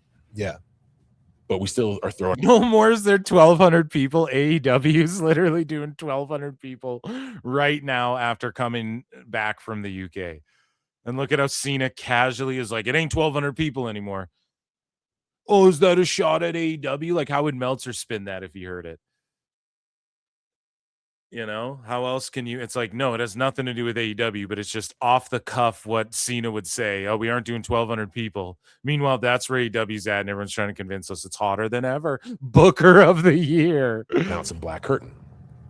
And then the black curtain or the tarps. Like, they're talking tarps now. I think it might have been Anaheim because it's one of those. No, both the buildings have the tunnels, but it's like he walked in daylight. Yeah, it was Anaheim. It was Anaheim. Yeah. He walked in daylight. Hey, kid, how you doing? And you could see the arena from where we were at. Like, man, I'm doing great. Things are going good. We're doing this. I'm doing this on TV tonight. He goes, that's great. We didn't have any of this fucking black curtain when I performed. Stone Cold. Stone Cold. Stone Cold. He fucking walks in, stunners him. Oh, goddamn kid, we didn't have these goddamn black tarps up here. Get me a damn beer. Good night. But not cold, honest. Yeah, of the course. metric you should be reaching for, if you are doing what you say you're doing, is getting the word out. And I wanted to have that one last chance with the brotherhood, the family, the fraternity, to say we got here because of these folks. Yeah, that fucking rules, man. That's a hilarious Stone Cold story as well. And John Cena talks more about Rock and Travis Scott. I mean, I don't care. His final Gunther at SNME, his thoughts were, I've connected with everybody I love. Physically, I feel great. I think it's time to take that last breath. This person died peacefully. So he's just telling a story, man. He brought that up. Just in a people talk about cinema and all this shit. That's what he's trying to do. And then people don't get it when he does it. Sleeper hole. Sleeper for but sleeper. We're having that conversation with the audience. Yeah. So as I essentially take my last breath, I have struggled. If you think of somebody, the natural causes scenario, or however we picture loss in our life, all of us have been through it. They struggle, they struggle, they struggle. They hang on just long enough to make sure to say goodbye to everybody that's been meaningful in their lives. And that whole day was so many unbelievably vulnerable, right? I think it's time to take that last breath. Yeah. And that's that. I hate to keep going back morbidly to obituaries, but like, this person died peacefully. Yeah. He faced death with a smile. Yes. And knowing that, like, man, we are in a good place. We're good. Yeah, it's like the sigh of relief. It's like, I don't fucking know, man. He explains it, but it was just so obvious what he was trying to do. And he was trying to do something different. And everyone went, oh, the time on it. It'd be great going forward. And this is literally like the bottom of the t-shirt says, I gave everything. Thank you for everything. Yeah. And that, in that one moment, that was that going peacefully. I hope next week there's more news than this. For real, okay? We're moving. I swear to God, okay? I promise you guys. So, John Cena will be the subject of an upcoming documentary on his retirement. There were documentary crews on hand for a production that is tentatively targeted for a mid-2026 release. Peacock is the rumored landing point, but that isn't confirmed as of yet. Bidding wars for who gets the Cena doc. Let's here, let me check this out here. We got another super. This is and yeah, you get, when you're a member, you get a free super chat as well. I think a month or however it works. Yoda Cola 23 has been a member for 20 goddamn months. Thank you so much for your membership.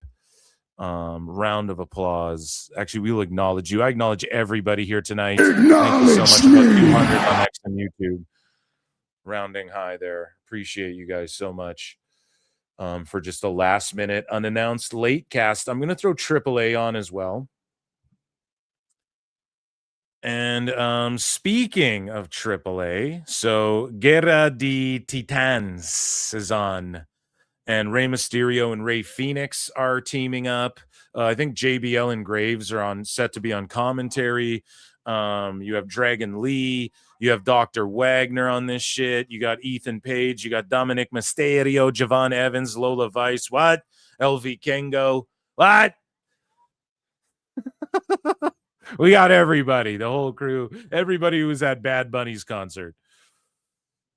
They're all in the fucking house. And speaking of luchas and being in the house, man, they are also in the video games, okay? So here is La Yesca along with Mr. Iguana, and AAA has come to WWE Supercard.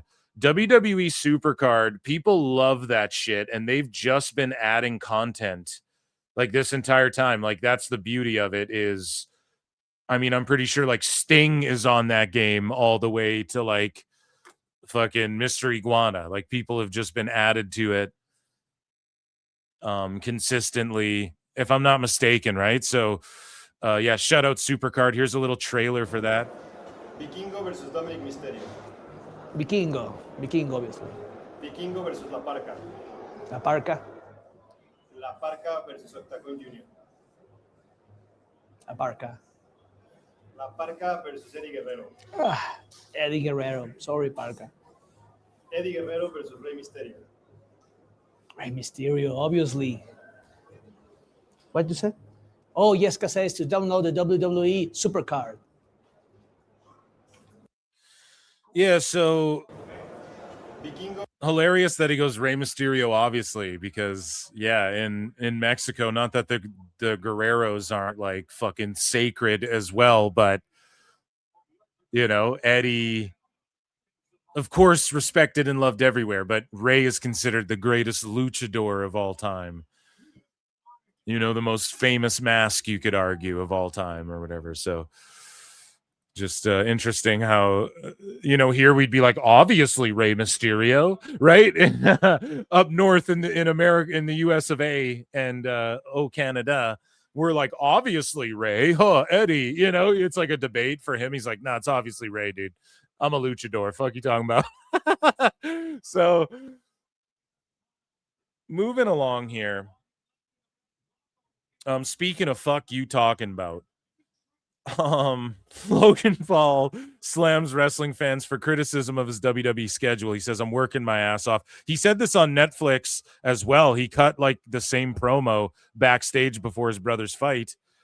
And Logan Paul flexes on the IWC and says he's not a part-timer anymore. Newsflash, IWC. Get out your calendars. No, that. I'll do it for you.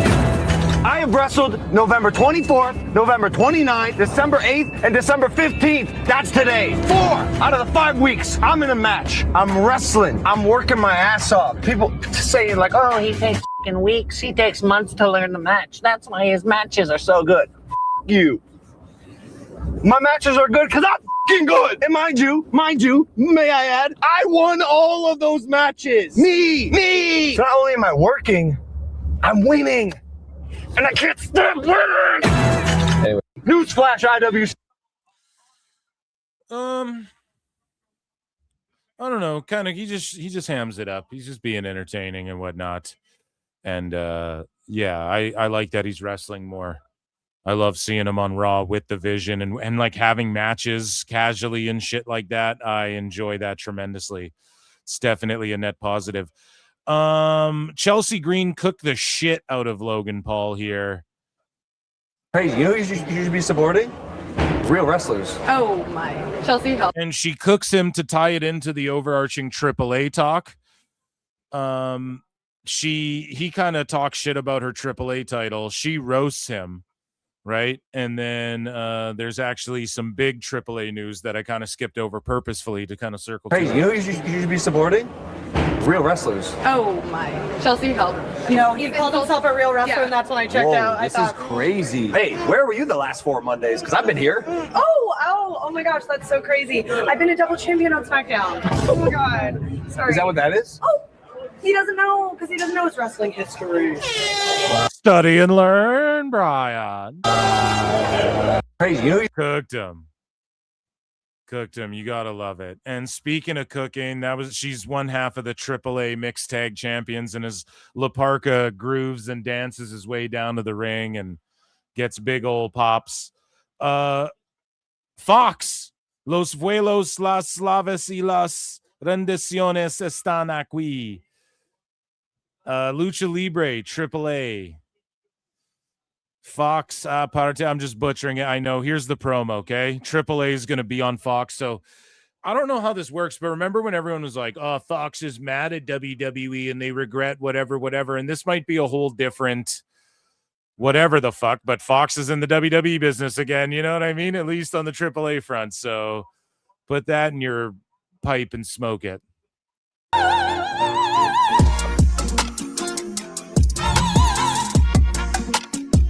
Chelsea Green and Dom are in the promos and shit. So they're going to use her a bunch in Mexico or what? Because they need bodies down there for women?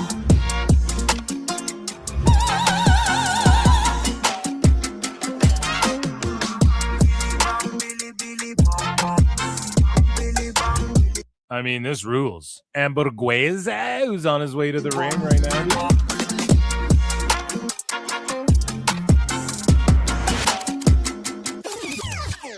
Fox won. So what the fuck is that?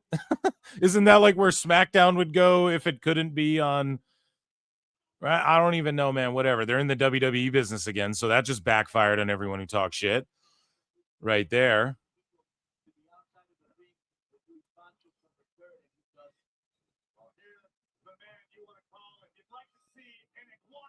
Speaking of luchadoras, I guess Raquel Rodriguez, not really a luchadora, but she's been medically cleared, so no post-concussion, nothing, just a hematoma.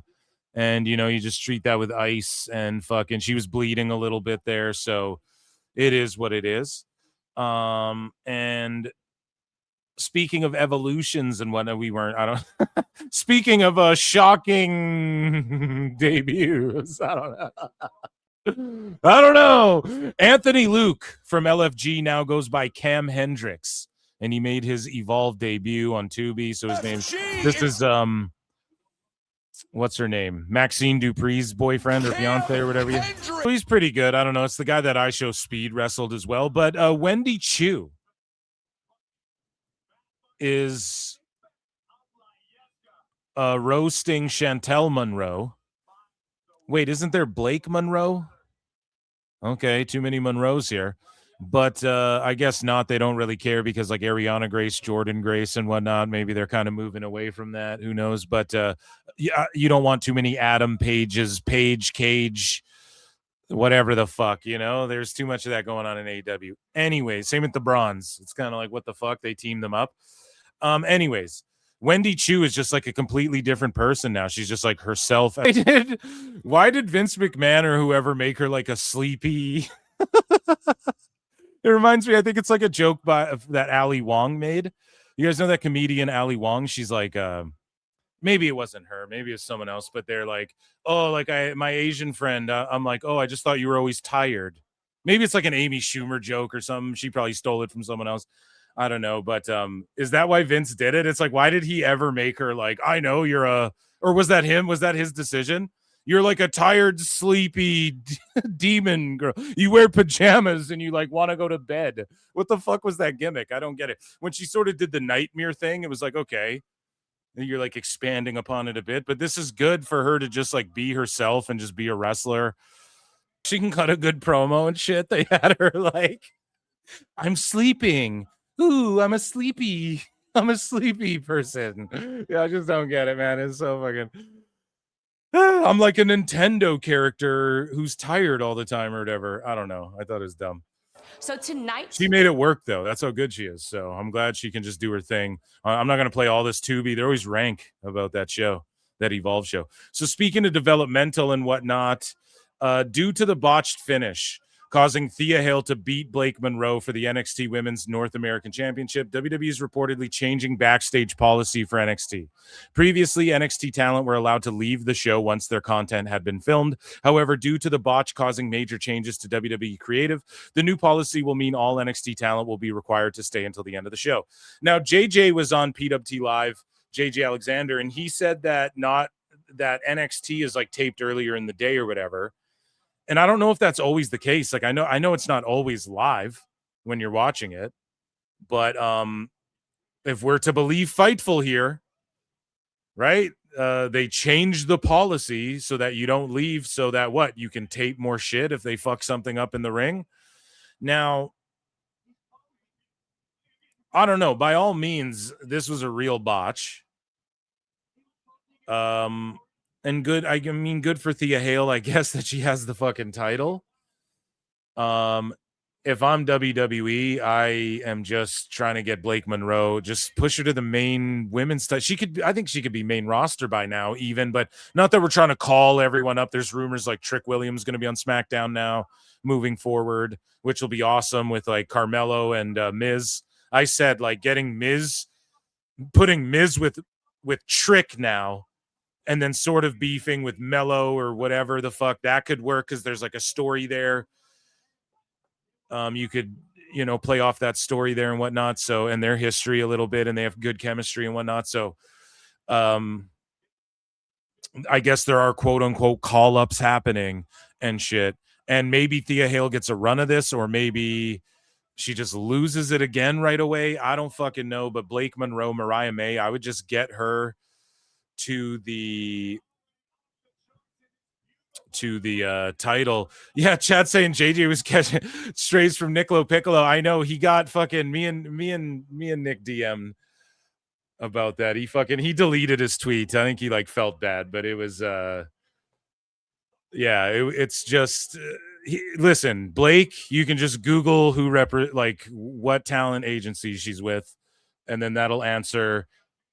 And you have to respect a guy who goes to bat for his people. You know what I'm saying? So, Nick is that dude. And we talked about that. He was pretty fired up though, but it's because Blake was catching a lot of heat for that, And again, I keep it. My opinion's the same as a fan. It's always going to be. It's on the wrestler to kick out, and it's on the ref to fucking call it like a shoot. So my opinion will never change on that. You know what I'm saying? And if anything, it keeps everyone honest, right? Like people don't know that I'm not sweeping one way or the other, right? My opinions are my fucking opinions, period. So yeah, shout out Nick and shout out JJ. JJ's a fucking, people got to understand. He's not, he's like a fucking Cornette guy. He's like an old school Booker guy. You know what I'm saying? So his perspective's different than that's why he shits on the modern way of developing young talent. He's like, no, it should be old school and shit. Okay, that's his opinion. I fucking love Obafemi. He hates Obafemi. We're going to fucking argue about it. It's fun. You know what I'm saying? But as far as like like NXT being taped, I don't think JJ's 100% wrong on that. I think it is sometimes. No, it's not always live, is it? I don't think that's the case. So, and I don't even know, is it live more times than it isn't? This is something we should know. Right? But either way, fucking all the sickos going at Blake Monroe. You guys already know I roasted them. Like she doesn't deserve hate. People botch. If you do wrestling at a high level, race car drivers at the highest level crash sometimes. Fucking, you can look up times where LeBron missed a dunk. I'm sure there's a couple examples where, Kobe missed a three, airballed, or Michael Jordan gets blocked or crossed up by Allen Iverson one time or whatever. Like there's always an instance of that. And maybe comparing Blake to like a Michael Jordan is, maybe that's not like the right comparison. Maybe she's not at that level yet. She has the potential to be there in women's wrestling, right? But it's like everybody's going to fuck up. It's not a big deal. Look at Mr. Iguana. He fucks up once a match. Everybody loves him. Anyways, so moving along here. But if we're to believe Fightful, they changed their policy around it and everything. But I don't know. They were getting called out for contract situations being false in TNA. So who fucking knows? NXT ratings for Tuesday. Speaking of NXT, and shout out Raj Giri here with the ratings. For Tuesday's episode, we're down for last week. NXT averaged 607K viewers, down 6% from last week. Key Demo down 11%. Year over year, NXT was down 14%. Key Demo was down 50%, buddy. That's terrible. Last year's numbers were ranked using the old Nielsen panel. So is it really terrible because now the numbers are overall down and it could indicate that possibly they were lower before? We just didn't know because we weren't using the right data. Who fucking knows? We're just reading it. We're just playing the ball as it lies, reading it that way. So moving along here, speaking of just like ratings and attendances and shows and whatnot, WWE Live Holiday Tour in Pittsburgh, set up for 8,500. This is on the 27th, so a week away, and they're at 6,800 tickets sold, rounding up. I mean, they'll likely hit the 8,500 in the last week. Do they push like what, 2,000, 1,500 last tickets? Maybe. Again, it's Christmas time. I'm not sure. It doesn't, I mean, still 6,000 for a fucking live event. That's crazy. Or 7,000. I'm undercutting it, like that's a crazy number. John Cena was just roasting 1,200 and shit. So their house shows are doing crazy numbers. Joe Hendry versus The Miz is set for next week. And they had a great segment on SmackDown. So quickly just running through SmackDown here. Think, Phil, what went down? So Miz was like talking to Aldis and he's like, I want a match against you-know-who. And then he's like, Joe Hendry. Oh, no, don't say his name, right? Like Miz interrupts Aldis. Don't say his name. He'll show up here, whatever. And then Ron Cena showed up and was like, I believe in Joe Pesci. That was fucking funny. SmackDown was kind of, I don't know. We had a team up with Mello and Dragunov, and now my criticism was, okay, now they're just fighting tag teams, and then they're literally having tag matches against DIY, like in the U.S. title picture. It is what it is. Hopefully we're getting to Miz, maybe even Hendry in that U.S. title picture. Right on, And another open challenge next week. I mean, it is what it is. MFTs and Wyatt Six had like a cool-ass brawl to end the show, but I get if people aren't really into it. I'm into the MFTs. They had a weird pairing though. Tonga Loa and JC Mateo teamed up to win the tag to attempt to win the tag titles. The match just got thrown out because of a brawl. It went off the air abruptly. They played that video of like Cody Rhodes going and fighting Drew McIntyre at his house, but on the SmackDown version, they put like a fuzzy. They put like the white noise, like the television white noise effect, like the static, TV static, no signal shit on the screen during the phony ass punches that were being thrown during that brawl. If you guys noticed that. If you watch the SmackDown version versus the version they uploaded on social media, you'll notice that. There's a mini La Parka dancing in the ring. That shit rules. So, yeah, I'm excited to see Joe Hendry. Hopefully he's just on SmackDown. And again, I called that as well. He would just be on SmackDown when he eventually did get called up. I predict these things. So speaking of SmackDown and, things Canelo Alvarez, dude, hanging with La Parka, that fucking rules. Under a La Parka mask. WWE's on fire right now.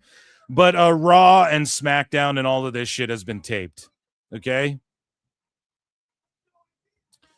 And one thing I want to spoil, and it doesn't really spoil shit. Like, we know Austin Theory. So, I mean, a bit of a spoiler is like Heyman's in his corner. So it looks like he is officially with the Vision. Right? But here's his new look. Here's his gear. And I don't want to sit here and I'm not going to spoil, like, I'm not going to look up spoilers personally. I'm going to try and avoid them. But this came across my timeline. I just wanted to share with you guys because this isn't like spoiling too much. It's just his new look. Heyman's in his corner. But again, Heyman's a fucking snake. We don't know if, like, he ends up turning on Theory. So we don't know. But they're going to connect the dots, and Logan Paul has a connection to Theory as well, and Grayson Waller. Like, he had already chummed up with them.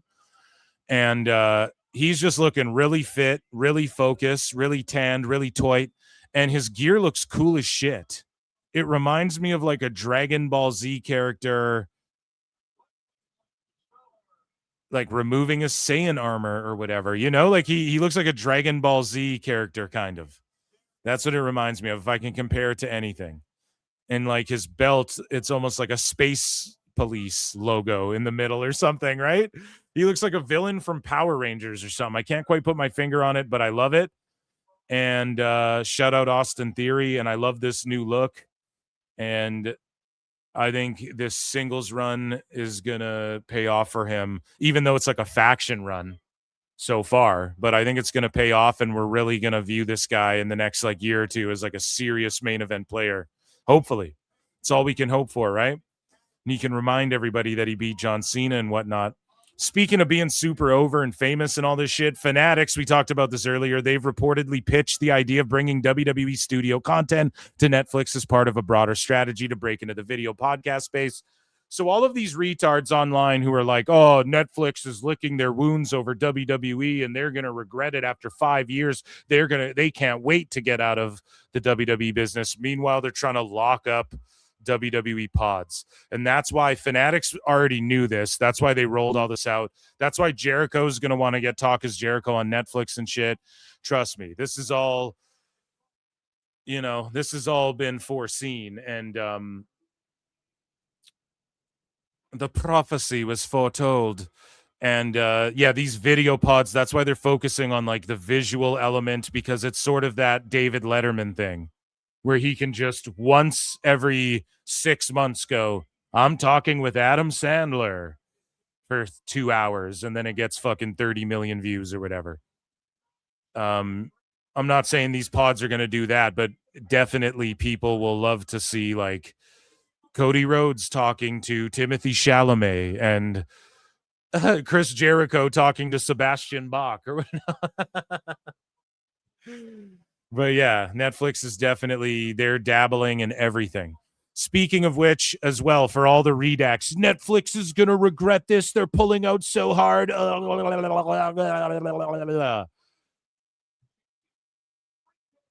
only people who need to pull out are you of your fucking Joshi pillows, you marks, you sick freaks. They are teaming up WWE with Netflix's hottest property, Stranger Things. Fucking Mark! Okay. So there's going to be some sort of crossover Stranger Things in WWE. Speaking of crossovers, Jelly Roll.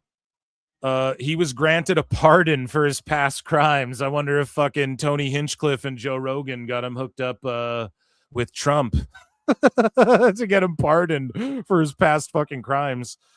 But Observer writes, WWE celebrity Jelly Roll, pardoned for his past crimes. And speaking of crimes and whatnot, Thirsty Thurston, he just couldn't wait to get this out. New judge rules WWE must turn over materials related to DOJ and SEC investigations into Vince McMahon. Update on WWE merger shareholder lawsuit. So Delaware court orders WWE to produce DOJ, SEC records, etc. when it comes to this Vince McMahon shit, right? And so Brandon Thurston follows up a day later, and he goes, if such documents later become part of filings or part of an eventual trial, they could become public. Discovery exhibits so far in this case have generally been sealed. I filed a challenge this month asking the court to consider releasing filings that had been sealed to date. Buddy, what? This guy's out here fucking doing investigations, snooping around here, dude. Nancy Drew over here, dude. What are you talking about?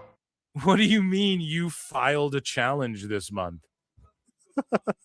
Asking the court to consider releasing files that had been sealed to date. Fucking cooked, buddy. Oh, man. Guys, that was WWE news brought to you by, well, not really, but I'm promoting NordVPN. Okay, all of WWE is in Canada on Netflix and Canadian YouTube. Get a VPN, protect yourself online. 10 devices, 30-day money-back guarantee, 75% off for 3 years plus 3 free fucking months. That's like $250 American a month. Get you some. There's a link down below. Shout you guys out. And yeah, that guys was WWE news. Let's fucking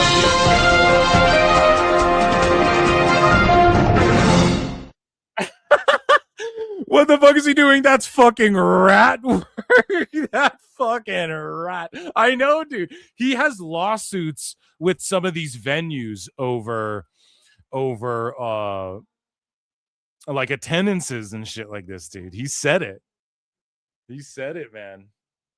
Thirsty Thurston. Bears versus Packers, good game. Yeah, thank you guys if you're tuning in here, even to talk about football. There's over 200 watching across X and YouTube, so I appreciate you all. This is like a last-minute stream tonight. No hype for it, and I fucking just like pulled up and jumped on the air, so I appreciate getting any eyeballs tonight. There's tons of other shit. It's Christmas time. Christmas show's coming soon. I'm going to be putting the polls up everywhere. We're watching AAA right now, and we got AEW news and a Sicko segment to get to tonight as well, so stay locked in. AAA's fire. Yeah, it's been good so far. Ego's awesome. The Ego, he rules. Tony Khan is treating Josh Alexander like he did Ethan Page. Yep, same exact fucking thing. Same exact fucking thing. Just in a random group with a bunch of guys and whatever.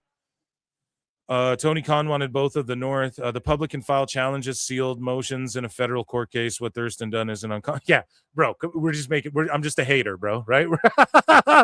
I'm just hating, dog. That's all new. Right? It's Thursday. We're just making fun of it. If Ethan wins this belt, what belt does Chelsea win? So they both have 3.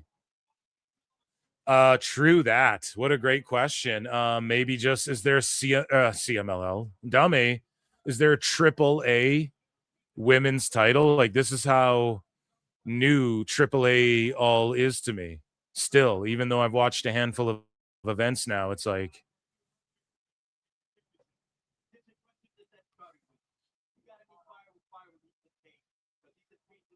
yeah, so we have 2 Wagner Jr. and Ethan Page. We've seen them go at it before, so this will be good.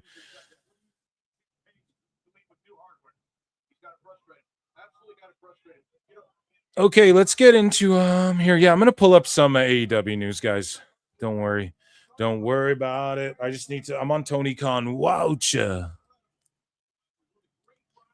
Because I just don't think, since we've been roasting his lives on PWT, I just don't think he's been doing lives as much, guys. You notice that?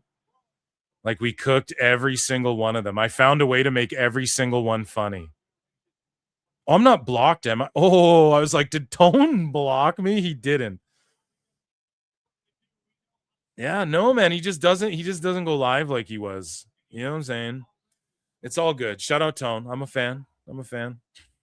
He's a great guy. Really great. I love him. Guys, run the likes up. Thank you very much. We actually have some pretty good AEW news here to get to. I think we already watched that Holiday Bash, so we'll get that the fuck out of here. We have some Tony Khan cringe, courtesy of AEW Neckbeards. So let's hydrate. Everyone hydrate, and then we are going to get into some Ichi Nissan Da action.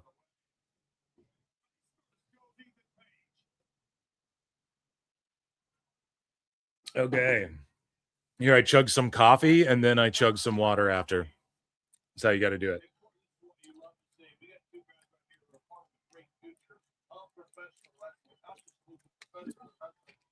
And I spared you guys Jericho. Okay, so ladies and gentlemen, Ichi Nissan Da patreon.com/pro wrestle times.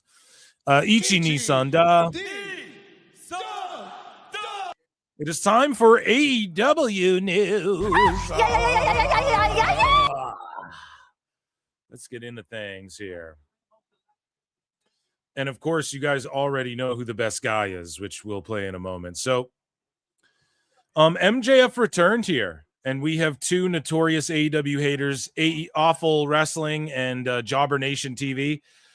So Awful Wrestling says this show was taped in the UK earlier in the day, US time, and yet no major journalists in the UK or US wanted the MJF return to be spoiled. So shout out Awful for pointing this out as well. And I talked about it a little bit. Like, I played the clip. Like, all we could find, the dirt sheets weren't blowing it up. I played a fan video of him on the show. And I was like, MJF return. This is a spoiler from earlier today. Now, remember recently when Collision was getting leaked, fake results allegedly and all this shit? So why are all these dirt sheets protecting AEW now and stuff? Well, it's because you can see Tony Khan like tweeting underneath their tweets and shit. Talking to these motherfuckers. He's calling them all up on the phone. And so Awful says, no doubt Tony Khan told them to keep quiet until it aired. No more perks and access. I saw other people point out, meanwhile, they couldn't wait to stooge Austin Theory and all this shit and talk about who's backstage. Oh, Santos Escobar's backstage and Trick Williams is backstage and all this shit. So it just goes to show you. And then Jobber Nation says all the wrestling media were silent about spoiling MJF's return, yet they all made it a point to spoil Austin Theory's return. Tell me, Fightful, Observer, the other media doesn't work for and are biased towards AEW. They're biased towards, they don't work for, they work for in terms of access. They get access, so they go, oh, we love this, that, you know, it's laughable. WWE gives them no access, so they fucking cry about it.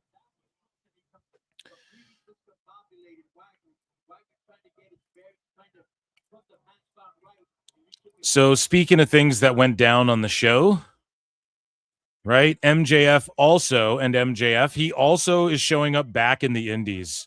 So he makes his return to AEW, and instead of keeping him special and as a pay-per-view draw for them and shit, he's just going and wrestling Limitless Wrestling as well on January 16, just because. MJF's going to go wrestle a fucking indie after doing a movie.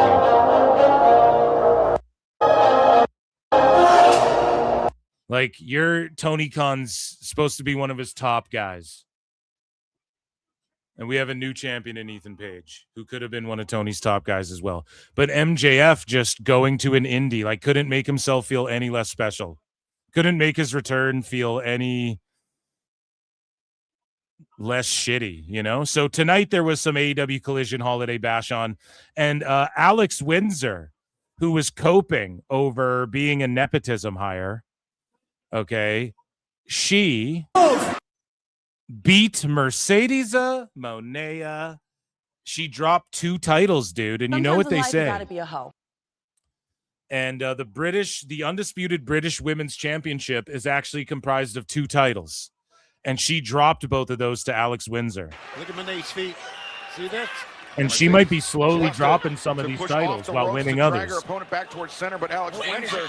She already beat the Ultimo Dragon record, so that's why it's like she could drop 5 of these titles and then win the tag title and the world title and then still be 10 belts Monet and shit, you know? Doesn't really matter. And why are they doing this? They think it boosts Windsor. So Windsor's going to what? Go wrestle indies? And on Ring of Honor as the fucking undisputed British, you know, she just came from doing that. So it's like, it's so stupid. It's just everybody's just stuck in a loop in AEW. No one can get ahead. Windsor rolls through with Mercedes. Mercedes up, sunset flip attempt. No, Windsor sits down. Windsor. And it's just like a shitty, like. Oh, in pinning predicament. It's in tight. 2, 3.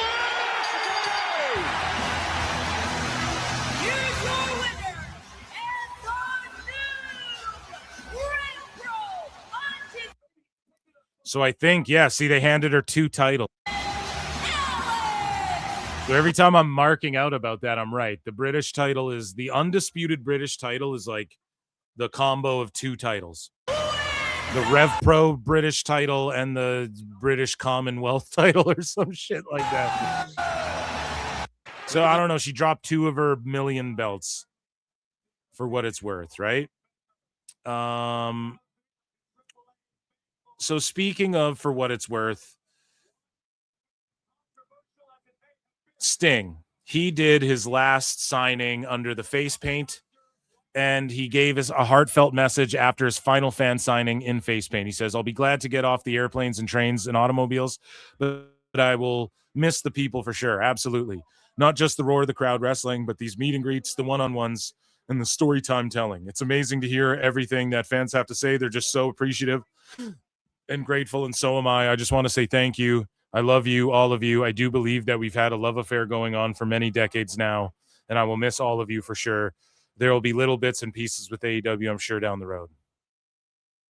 Yeah, he'll show up whenever Tone wants to give him $25K or whatever, just to show up, flat fee, put on the makeup, hit someone with a bat, bury more of their roster. Shout out Sting, though. Thank you, Sting. Thank you, Sting. Thank you, Sting. Thank you, Sting. But way to steal Cena's shine. Am I right, guys? Am I right, fellas? Speaking of Darby Allin, he's a fucking dipshit. And we've chronicled this. And, you know, his brain wasn't working and his legs weren't working or whatever the fuck people were saying about him. And he's medically not cleared to wrestle in the Continental Classic. So he went to the middle of nowhere in Sweden and dove into a fucking ice hole. It's good for inflation, man. Inflation, inflammation, man. Inflation, dummy. It's good for inflammation, man. Joe Rogan taught me about this, and we did ayahuasca, man. Freeze me. Freeze me again.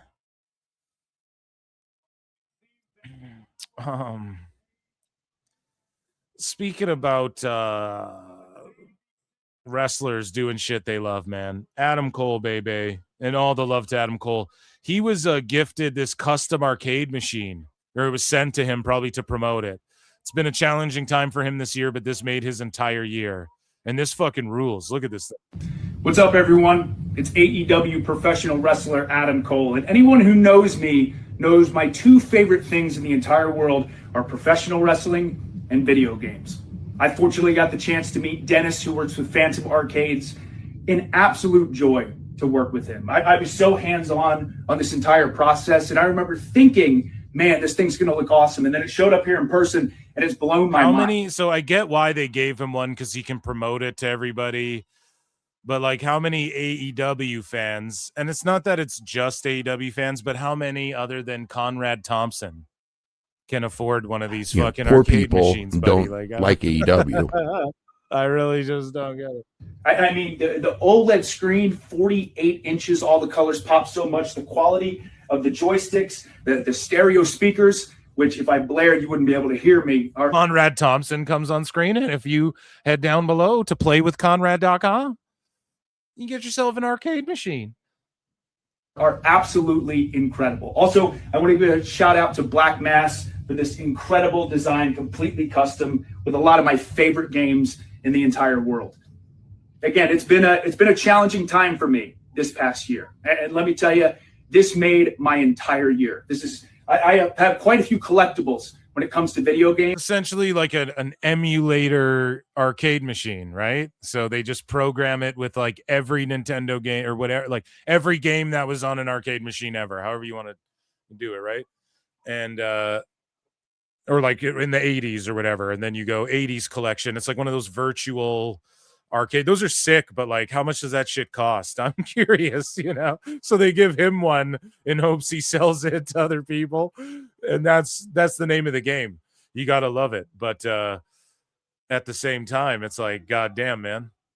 I don't know how many people other than, again, Conrad Thompson could even fit one of those in their basement. So speaking of Conrad Thompson and fitting things in and around, you know, old Connie and myself, if there was a White Castle around here, we'd throw a couple of these bacon cheese sliders back. I'd eat a couple. I'd throw a burger down her throat and get her a cab and say, don't let the door hit you on the way out, honey. So AEW and White Castle collabed again. They're launching a new combo on December 27th. This limited edition food kit includes 2 bacon cheese sliders, small fries, and a soft drink. Oh, come on now, Phil. That's not very fair. That's not enough to feed me. Come on now, Eric. That's not enough to feed a toddler.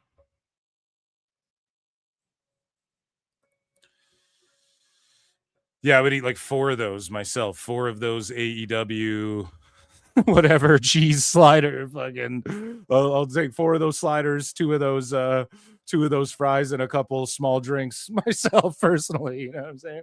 Can we supersize that? We get a big cola or what? I'm good with the small fries, but I'm gonna need to big size that Diet Cola. You know what I'm saying? Moving along here. So we talk about the ratings and attendance a lot, and we have a serious sicko situation where sickos get into physical altercations. But first, this Amsterdam, what is this? An Amsterdam electric wiring course took AEW's logo and put it on a van. So I don't know what city this is based out of, but that's fucking hilarious. This work van, Amsterdam electrical wiring. And it's the AEW logo, but with a thunderbolt. So they're sickos, dude. And then someone posted this, AEW Shockwave. So funny how people make logos for that shit. So, sickos get violent, though, and we are going to circle to that and some Tony Khan Crange. Okay, but first, let's look at some hard data, some hard science here. So shout out Raj Giri again, just posting the numbers. So HBO Max was once again in last place of the major streamers in November. Normally, WBD and Peacock are pretty close. However, Peacock has pulled away with the NFL and basketball. At 1.9% pulled away. WBD down to 1.3. How fucking ass is that, dude?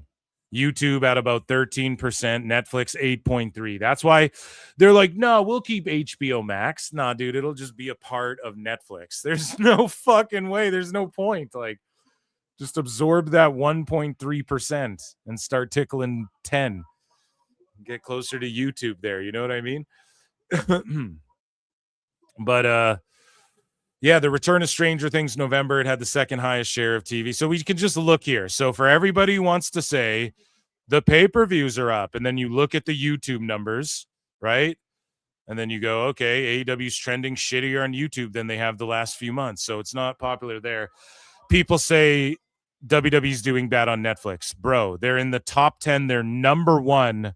They have 8.3%, number 2 of the market share. Or of the Nielsen gauge. This is just Nielsen, but it's of the fucking, of the people streaming, 8.3%, WBD 1.3%, the lowest. So, and AEW's not even on the top 10 there. So it's not hitting 500,000 viewers. That's just the proof right there, period. It's just not happening. Or we'd hear about it. They'd be like, whoa, what an amazing, shocking success. And some of these attendances, I mean, woof, they come back from the UK where they have, 10,000, 11,000 people crammed into a building. AEW for New Year's Smash, 1,400 people, man. Set up for 2K, 1,400 people. Look at this shit. World's End, 6,800. WWE's Holiday Live show did that. Has done this number. And AEW's just giving out a bunch of fucking tickets for this too. For World's End. No motion, dude. No hype for anything. Dynamite on December 20th. AEW presents Dynamite. Yeah, so Dynamite was being taped at the Hammerstein tonight or what? 1,500 people. Okay, well, that's in the Hammerstein. It's just there's no hype behind any of it. So speaking of which, we have ratings. So AEW Dynamite tied for Holiday Bash. Its lowest 18 to 49 rating of all time with this past Wednesday's Holiday Bash episode. Dynamite averaged 511K viewers, down 1% from last week with a 0.08, 18 to 49 rating. Now, again, what did Dave Meltzer blame? And we talked about it on this show. He did it. He blamed the Trump thing. He blamed that shit for their low ratings and their lowest key demo because the key demo and AEW fans are notorious Trumpers, what the fuck, man? 0.08, 18 to 49 rating, down 11% per Dave Meltzer. As always, these numbers do not include blah, blah, blah. It was down 18% year over year. Key demo was down 58%. Using the old Nielsen panel only system, blah, blah, blah. So again, man, the lowest key demo in history, 18 to 49, the lowest. That's what Dave says matters. So the Collision on Wednesday, listen to this, scored its lowest 18 to 49 for an episode airing after Dynamite. Collision averaged 333K viewers with a 0.05. So what about it switching to Collision? Do a bunch of even AEW sickos just go, yeah, fuck this, we're out? Lex, I don't know. I don't know, man. So just a brutal number. 18 to 49 was the lowest for an episode airing after Dynamite. Crazy. So speaking of craziness, we had some AEW sicko violence. So who's ready for a little sicko segment before the sicko segment?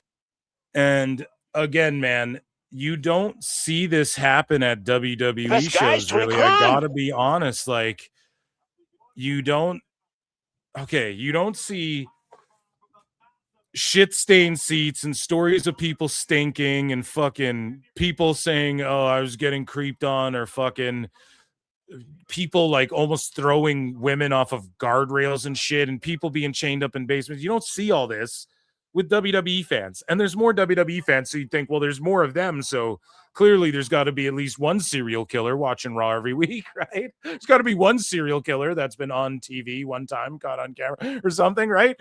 And it's fucking wild, dude. It's wild how shit like this keeps happening. And so, again, it's just like a weird situation where this sicko like doesn't realize. Here's the thing, man. We've all been in a situation, I'm sure, where you're at a WWE live event back in the day and they're shooting fucking t-shirts into the crowd, or you're at a baseball game or whatever the fuck, and they're throwing out merch and it like comes near you, and then a kid, like, y'all remember that Karen from this year? That Karen who like tried to get the baseball and the guy got it for his kid, and then she came over and was like, fuck you, that's my ball. That's what this guy does to a woman, and like almost like tosses her off a guardrail. And like, I'm not even really being exaggerative. Like, that's almost what happens. And it's like, man, just let it go.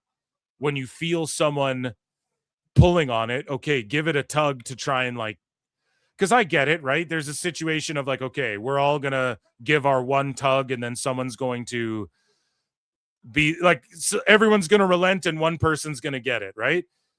But when you feel a whole person like tumbling over your back and shit, you gotta let go of the item and just assume that that's a child or a woman. Like, especially if you're a grown man, you're not Steven Seagal. You're not just like judo flipping a fucking guy over your back like that. So it's like, oh my God, is there a child on my back? I want you guys to watch this. So Jack Perry and Luchasaurus, they're throwing shit into the crowd, and I'm sure you've all seen this. But let's break this down frame by frame here. So they're throwing in the crowd. And then this sicko catches it right here. Look at this sicko. And everybody's laughing, having a good time. Look at this guy with his hands up. Oh, whoa. This lady's trying to grab it. Let the girl have it. Let the young lady have it. And again, there's some guys who are like, man, fuck bitches, bro. Like, we gotta equal rights mean equal lefts. But you guys know what I'm saying, right? Like, it's a part of like, well, whatever. Like, it's a girl. Why should I have to whatever? I don't know, man. I just, my mom raised me to be nice to girls and shit. I don't know what to tell you, bro. Girls and kids, it's like, all right, you fucking here, you make room for them. You fucking take the other side of the sidewalk closer to the road. It's just gentlemanly shit. I don't know. Maybe I'm a fucking turning into a boomer now or something. I don't know. But so this guy's got the right idea. Oh, young lady, go ahead. A bunch of these guys have the right idea. Now, provided she's behind this dude. She's behind this dude, but you're doing the reach behind with your belly sticking out, bro. You're doing the reach behind, eyes closed, belly sticking up, smiling like fucking a kid at a water park. I don't even know what that look is. And he's in it way more than anyone else. And then he just starts pulling her. Her feet are in the air. So at this point, this guy feels like a person on top of him. Like a full person is on top of you. You don't, I don't know, man. Now you're just like, I'm going to pull this over and you're going to cut. Like, does he think she's the doll? I don't get it. So now she's about to tumble over the railing, feet in the air. We're going to play the whole thing, but I'm breaking it down first, okay? And then you start to see people in the crowd, their faces are shocked. This lady over here to the left, she's like, oh, fuck. This old lady with the gray hair, she has a super shocked face, but this woman's foot is covering it right now. You're going to see. And a bunch of people are like, oh, fuck. And then some guy runs up and just starts fighting this dude. Just like, what the fuck? And then she's telling him like, yo, chill out and shit. Don't white knight for me. But again, if that's her boyfriend or husband, it's like, dude, you almost threw my wife over a fucking railing or whatever, over a, what is that? Like a Lilo and Stitch? What is that called? A stitch? I'll give you a fucking stitch there, buddy. Oh, fucking asshole. And then they're like, fucking asshole. And it's like, yeah, that one dude didn't need to come in fighting. He didn't need to come in kung fu fighting. Right? But like, where's the proper crowd etiquette? What the fuck is going on with these guys? So let's let's look at this. Hey! And the funniest part. What the fuck? Can I show you the funniest part? Okay, now I'm gonna do a, like only I can, a Phil Marks breakdown of the funniest shit that I noticed when I watched this. So he throws it in the crowd. This is the funniest part to me. Like, whatever. The girl almost tumbles to her death. I mean, that's one thing. People are like, look at all the fucking balding dudes in the crowd. The balding weirdos in the crowd. That's another thing. The guy coming up and fighting and starting to fight is funny, but this is the funniest part to me, okay? So he catches the thing. He starts pulling it. The girl's like, let go. She's talking too. She's like, let go, let go. And then he's like, no, autistic rage. And just like is going to flip her over the thing. And then this guy's, his friends are even like, yo, chill, dude, let go. They're trying to pry his hands off, or hers maybe, which is fucked. Her guy, I'm assuming her man, comes up. And then this is the funniest part to me. Okay, watch this. So immediately when this guy runs up, and you can see them, watch the dude. So this is the dude's face. Can you guys see my cursor? I hope you can. The dude's face is like buried right now, right? Because he's trying to judo toss, but then watch his glasses. They start bumbling around, right? So his glasses are flipping around. These are his glasses. And they get jambled a bunch, and then they tumble down and go down the guardrail to the next level where he tried to throw this lady. So just follow the glasses. That's the funniest part to me. And then I want to point one other thing out. So the glasses get jumbled around. Now they're already falling. And this guy's like, whoa, what the fuck? And this lady's like, whoa. And then look, you can see his glasses. They're down here. I followed them, dude. Look, they tumble right there. Can you guys, if you guys can see on the bottom right, I know it's tough. They tumble down. You guys can see them. And then immediately when this guy relinquishes his face, the other dude's face, pronouns, pal, I don't know their names. The guy immediately is looking for his glasses, and it kills me every time, man. Look, so like the pile up ends, and this guy's just looking for his glasses. Meanwhile, they're down. They fell down to the other floor. That to me is the funniest part. The glasses fumbling around. So one more time, let's just play it.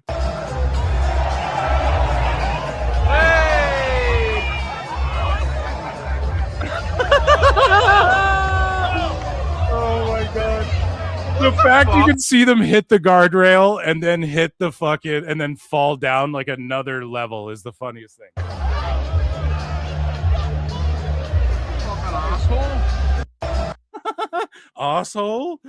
And I think that was in the UK, no?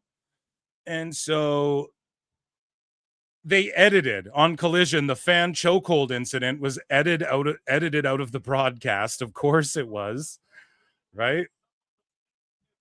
But the names were exposed. Now, I'm not about to dox these people over any of this shit, but basically, someone tweeted out the assholes in this video are at whatever. I'm not saying they're fucking ats. Like, what are we gonna cancel them for being? I don't know, man. Both people who work in the industry and should know better. Oh, so they work. Wait, the situation escalated further when a fan took to social media and named people involved. So they're involved in the business. Hold these fuckers accountable and don't let them get away with this.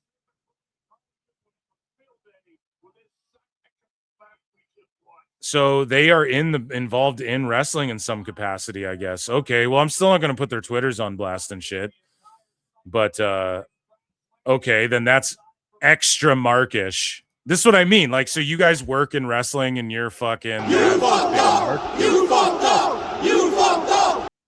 That's what I mean. It just... AEW attracts unprofessionalism and cringe shit. You know what I'm saying? But, guys, do you find the glasses as funny as me? Let me know in the comments below or in the chat. To me, that's the funniest shit on earth. I laughed about it too hard, though. Like, I can't like artificially laugh at it now on the air again as hard as I laughed at it originally when I saw that video last night or the other day, whenever, I think it was like yesterday, when that came out. But god damn, that just had me in tears. So here is another cringe video, and this, of course, this segment is called the best guy is Tony Khan. The best guy is Tony Khan. And it's a segment within a segment. It's a minute long of Tony Khan being a fucking cringe lord. Shout out AEW Neckbeards for posting wrestling neckbeard. Whatever, dude. Plural, is it not plural? I always thought it was plural for some reason. Either way, shout you out. Thank you for this clip. And here's your boy Tony Khan. Here's Steamboat Tone. In that lovely, direct English way that you guys have of bluntly talking to people, why don't you tell the club holders to get down here on my behalf? So he's begging people to come to the front where it's empty. So footage of Tony Khan from today's Dynamite asking all the fans to move down and sit closer to make the arena look more full. Cringe. Get your drink and get down here. Let's go. Tony, we're seeing on our cameras, people are running back to their seats. Now it's a sicko stampede. A guy almost threw a fucking lady off a balcony for a plushie. What are they going to do to get these seats? Okay, well, I think it's starting to fill back in. That's good. Ladies and gentlemen, like I said, I've never done a show in Manchester. It's going to be my first. I have a really good feeling about like a virgin. It. Let's stay in touch, and I come back out at the end, and if this goes well, you're going to be getting a lot of AEW events.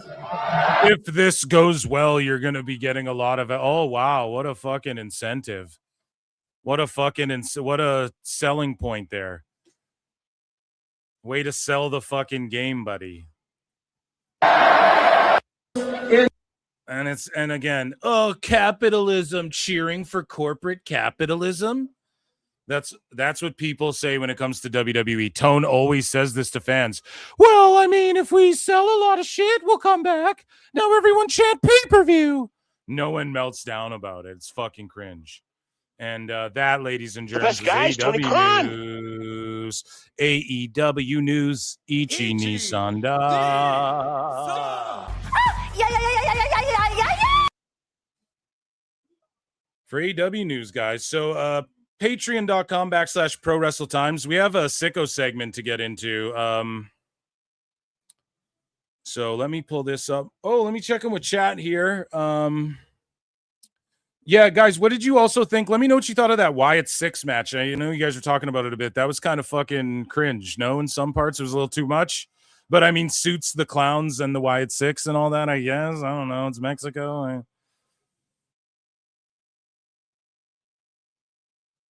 Damn, so we got a lot to get into here in this sicko segment. You guys are strapped in and ready. Javon Evans. So Ken Dudley for 2 says fucking sickos. Oh, Ken, dude. Yushin FX gifted 5 Pro Wrestle Clips memberships. Holy shit, huge fucking support. Thank you so much. My God, dude, thank you. Everybody acknowledge Yushin FX. Acknowledge me. Buddy, thank you so much for always supporting PWT. I appreciate that. And hopefully some new members stay locked in. That is the gift that keeps on giving. Truly, this holiday season, when you gift a membership, it works, folks. People retain them after. And I just appreciate it. Everybody getting their free super chats. And to Julius Caesar, have been a member for 7 months. We acknowledge you. We're acknowledging everybody's Thank you so much, Julius Caesar and Cash Monet. Member for 12 months. Oh, come on now, Eric. You get an come on now, Eric. That's what you get. Thank you so much, man. Members fucking rule. Member Mondays rule. Those shows fucking rule. And Patreon rule. Patreon rule. Okay. Ladies and germs, I need to brace myself. Again, we're going to hydrate for this sicko segment, okay? We most definitely have to do that. And again, guys, I can't wait for the Christmas show. I'm going to put up polls everywhere, YouTube, everywhere I can. And there'll be 4 nominees that I choose for each category. And you guys will vote. And I will do the Christmas show, whether I do it live or maybe I'll do it live. I'll do it live during the day on possibly Christmas Eve, I think, if we can look at a calendar. Should I pull up a calendar here, chat? Let's see. Let's see here. So Wednesday, that's my usual show, is Christmas Eve. If I can swing it, because I can jump on for a couple hours and it likely won't be at nighttime, but on Christmas Eve that day, I will drop, I'll do it in the morning so that all day and evening you guys can listen back to it if you can't catch it then or something like that. Maybe I'll do it live. That's the way to do it. The first ever live PWT Christmas show. And hopefully WWE doesn't I'm going to be playing some skits and bits, so hopefully we don't get pulled down while we're on the air with that one, like we did during that fucking Public Enemy beatdown.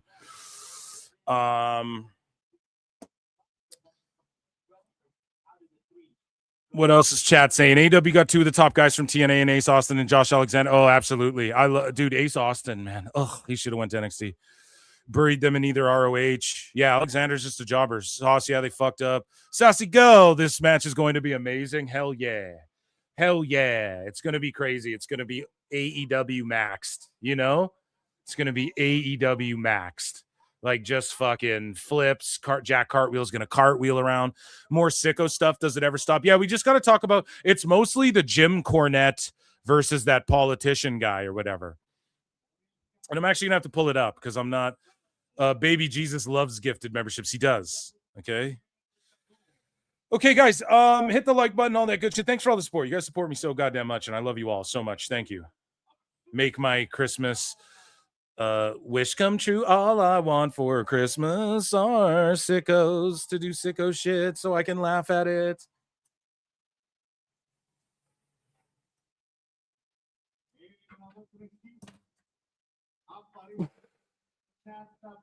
Hydrating, and then let's get into this fucking sicko segment, dude.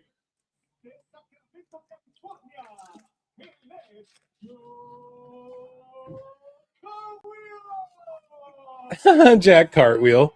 This guy's awesome. Okay.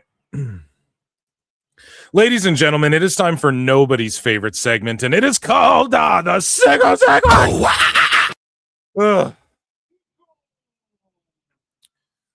So what had happened here, and we covered this a little bit, okay? We covered this a little bit already, and we have 2 main stories. I didn't know which one. I already did a video with JD, like I did a Dave Meltzer dumb moment with JD in the title, so I didn't want to double up and go JD versus Alba and shit, but we're going to talk about JD versus Jon Alba here as well, okay? But first, the whole Mick Foley, Jim Cornette, and what is this guy's name? Jack Posobiec. Okay, so again, I need to Google this guy, Jack Posobiec, because he's a politician, right? Or he's like one of these, he's a political activist, okay? So I guess that means like He's too scared to do the job. To get his hands dirty. So no, I'm joking. So, you know, Jim Cornette, has strong stances in his political beliefs and whatnot, right? And so does Mick Foley. Okay. And so Mick Foley was like, I'm distancing myself from WWE. We covered that. And then Jim Cornette was like, I think I have the tweet here. He's like, my conclusion, or what happened? No. So Jack Posobiec sort of started this by taking a shot at a pro wrestler. Jim takes that shit personally when you take shots at, I'm sure the political alignment is there, but at the same time too, when you're taking shots at like Cactus Jack, Jim's gonna fucking say something. So Jack Posobiec, Mick Foley said to Donald Trump, how any of my WWE colleagues can stand by, let alone stand next to this man, is beyond me. Jack Posobiec says, Mick Foley is known for taking more hits to the head than any pro wrestler. Mick Foley is also the most liberal pro wrestler. Draw your own conclusions. So then Jim Cornette says, my conclusion, no, I don't need Grok to explain this fucking post. My conclusion is that he's smarter than your entire weirdo fascist cult and has principles. Imagine how damaged your brains must be to still believe in the depth of depravity and bullshit you have mired yourself in. So just taking shots, dude. Jim Cornette not backing down, right? And then this just unleashed like the right-wing politbro sphere or politics. I don't know. They just fucking unleashed on Jim here, dude. And so you had this guy here, Carmine Sabia. Like, who the fuck is this? Christian conservative journalist, editor, radio, TV pundit, Yankees fan, has 130K followers, man. Like, that's a lot of fucking followers. And he says, as someone with decades of experience in the wrestling business, and as someone who calls Jack Posobiec a friend, how many followers does this guy have? 3.2 million, buddy. Holy, I didn't even realize, man. How many does Jim have? Damn, Jim has like almost 250,000 fucking followers. That's really good too. I got like 3K, dude. I'm fucking up. My game's weak. I need to I need to get in beef with some politicians or something, guys. No, it's fucking cringe. So he goes, I can assure you that Jack has forgotten more about politics, national security, and government than this goof Jim Cornette, who blocked me long ago because he was getting owned. He owned him, has ever learned in his entire life. So I guess this Carmine Sabia guy got into it with Jim Cornette in the past. I don't know. Jim is frivolous with his block button. A lot of people say that online. And so, oh, right. This is what Jim, I had the tweet bookmarked. It was just down here. He's smarter than your entire weirdo fascist cult. And he said like a weirdo fascist cult. And they took that real personally, dude. And so Jack Posobiec, I'm trying to do this in order. So this RC Maxwell guy posted this, and let's see. So this guy has 163K followers. Like, holy fuck, man. This is like tons of people are seeing this shit. And he goes, good morning, Jim Cornette. I noticed you attacked Jack Posobiec as a fascist, but you haven't responded to this video of you saying the N-word repeatedly. I know you're a sissy, but are you also a hypocrite? Now, this is such like, now it's getting into such messy territory. This is the Jim Cornette video, you know, and Jim's been accused of saying shit on NWA commentary and stuff like that.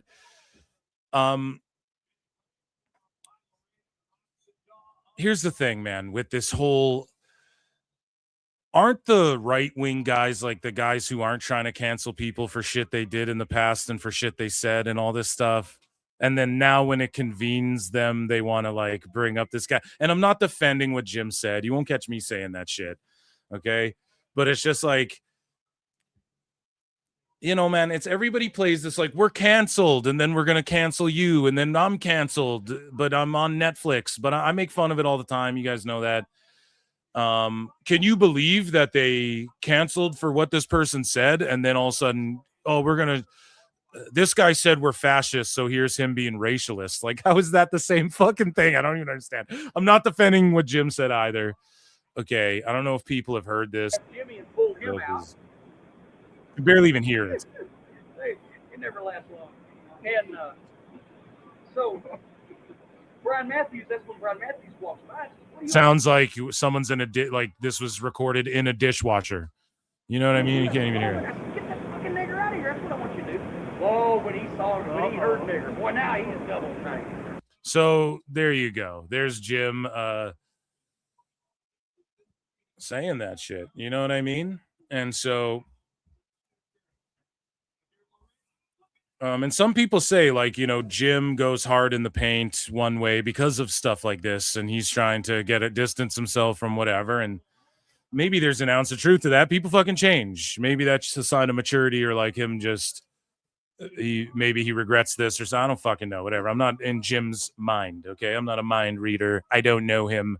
I don't fucking call him on the phone. Fuck you, bye. Boom. Ask him about it. But Posobiec grabs this video. And look at this shit, dude. 500,000 fucking views, man. And I don't know if Jim's responded to this. Has Jim responded to this? I'm going to fucking Google it, man. I'm going to have to look this up. But he goes, is this a real video of you dropping the N-bomb and going hard R? Cuervo over and over. Just checking since you got on all those lib shows these days. Since you go on all those lib shows these days. What? Jim doesn't go on any show. He was just getting mad because people wanted him on Ariel's show. I don't know. What lib shows does Jim Cornette go on? I don't even know what that means. You're a lib, you know? It's just some shit. It's just internet vernacular. People's wrong. So Jack Posobiec goes, Corny hasn't responded to this, and he also hasn't responded to my challenge to face me on stage this weekend in Phoenix, Arizona. Bro, here's the thing with Jimbo. Again, and I'm not like trying to sit here and sweep for Jimbo. You guys know I was critical of Jim, like with the Travis Heckle shit. You guys know, right? I'll just shoot straight. But like, Jim doesn't leave the castle, you know? Like, you can't get him on a fucking stage. It's going to take a lot of Sprite and Wendy's triple cheese to fucking, you know, get him to leave, dude. In Phoenix, Arizona, I even offered to pay for his ticket since he's broke as a joke. And then calling him broke as a joke. Like, come on, man. He's got the #1 pod in this niche that's pro wrestling. That's a pretty big niche that's growing. It's growing audience again. And thanks to the WWE's popularity and whatnot. And he's broke as a joke. He's just like talking shit, trying to goad Jim into some shit. That's not going to work with Jim. So Jack Posobiec again says, hey, Corny, quick question. How many times? Okay, what are you going to do? Quote tweet the same thing 5 times? And are we not grown men? How the fuck old is this guy? Jack Posobiec, bro. What are you 50 and fucking quote tweeting this guy's same tweet 100 times? Hey, Corny, quick question. How many times did you watch while beautiful Bobby and sweet Stan ran the Midnight Express on your wife, Janice? Oh, my God. Oh, my God. That's crazy. It's like now it's just going low blow, dirty, like just grabbing for the groin, pulling hair. Holy, he's really just trying to go. I don't know why, too, because this guy has millions of followers. So is he trying to do like I have more followers, let's drown out in like, it's funny because you see it online now. People say like the woke right. You're on the woke right now, right? And it's these dudes like trying to cancel people and shit. Is that what this is? And he goes, people you used to work with tell me you used to let your boy Batista get in there too. And that's a shoot, not the animal, bro. Oh. Not fucking Drax the Destroyer, bud. Oh my God. Oh man, he let the Deacon Batista. Is that what Jack's saying? That the Leviathan was all like, holy man, that's fucking a rank thing to say. Especially when he hasn't responded, but also like calling someone fascist is pretty rank. I don't know. Like, here's the thing. I'm entirely unaware of Jack Posobiec until this till he beefed with Jim Cornette. So I don't know. I'm not getting into all that. I'm just reacting to the wrestling drama here. So again, this guy doesn't stop.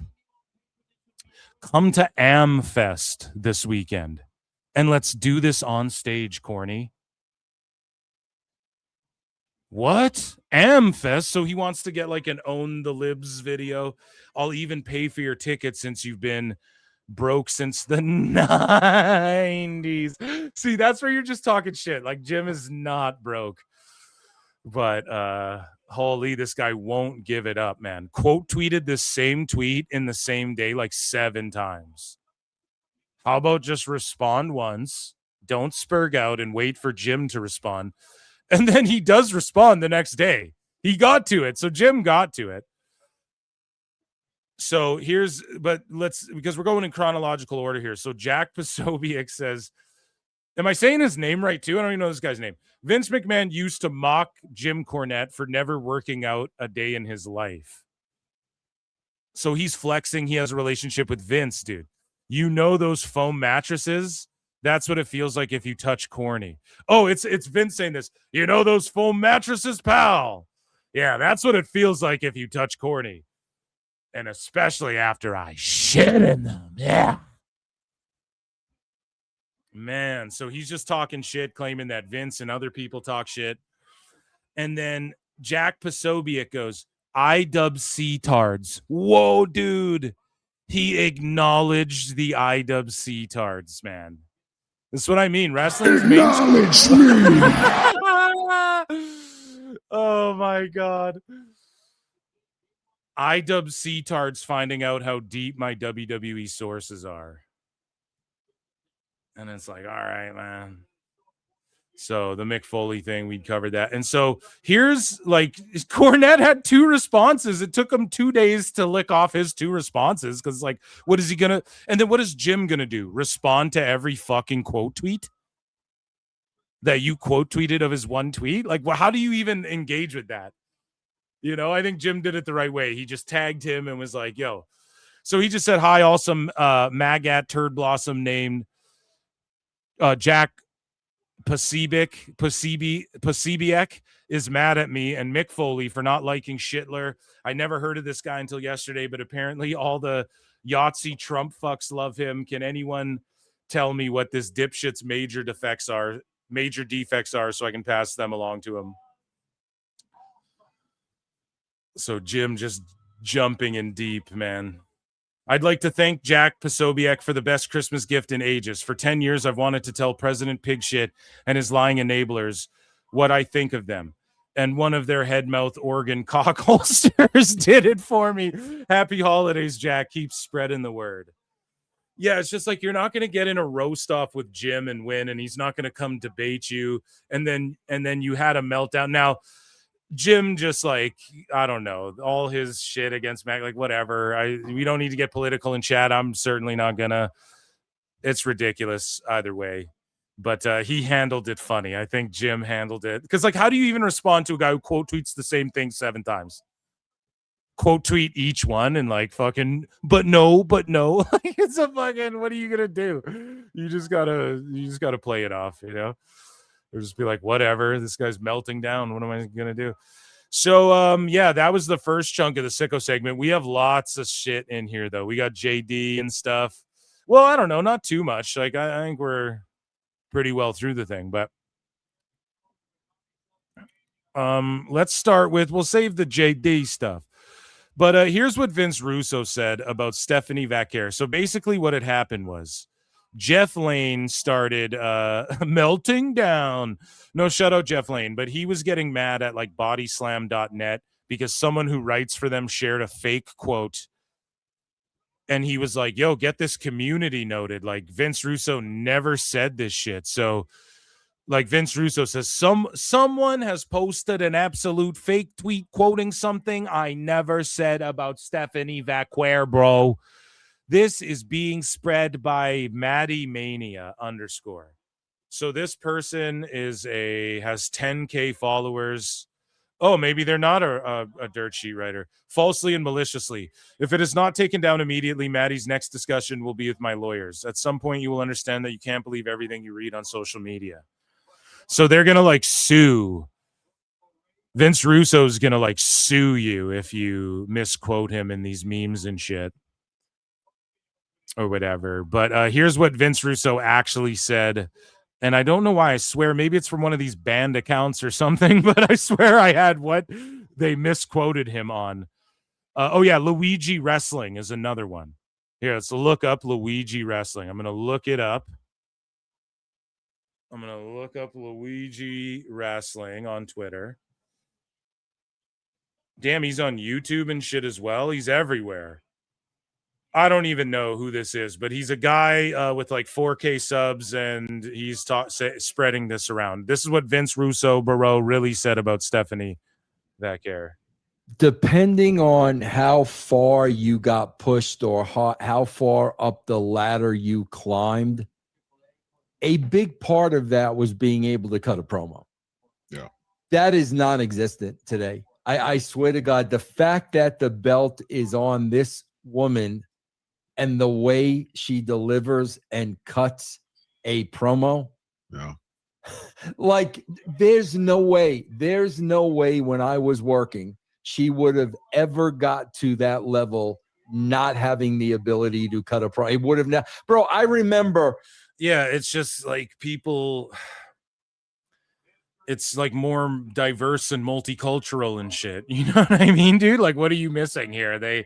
People get it. She can do half on Espanol. Lots of people speak on Espanol in America, dude. It's like, it's not a big deal. This is something like people get triggered by the Joshis too. It's like, come on, man. There's way they convey shit without conveying it, and then combat is like a universal language that everyone can understand. You know, any language understands it. Chris, I remember the first time I saw Chris Benoit. He wrestled a dark match against Owen Hart. This is before WCW anything. He was a kid from Canada, Benoit, right? So he wrestled a dark match. Him and Owen tore the freaking house down. I went to Pat. Pat and Bruce were booking at the time. I was the magazine guy. And I said, are you going to sign that guy? And freaking Pat Patterson laughed in my face and says, are you kidding me? I don't care how good he is in the ring. He can't cut a promo. Chris freaking Benoit. That's Chris freaking Benoit, bro. They didn't hire Benoit because he couldn't cut a promo. And this woman is your. And then they hired him and he became world champion. Women's dude, I don't know. champion. Who is she going to relate to? Who's she going to relate to? Holy shit, bro. You couldn't be an older, whiter guy. You know what I'm saying? Just being honest. You know, like, what the fuck you talking about? So moving along here.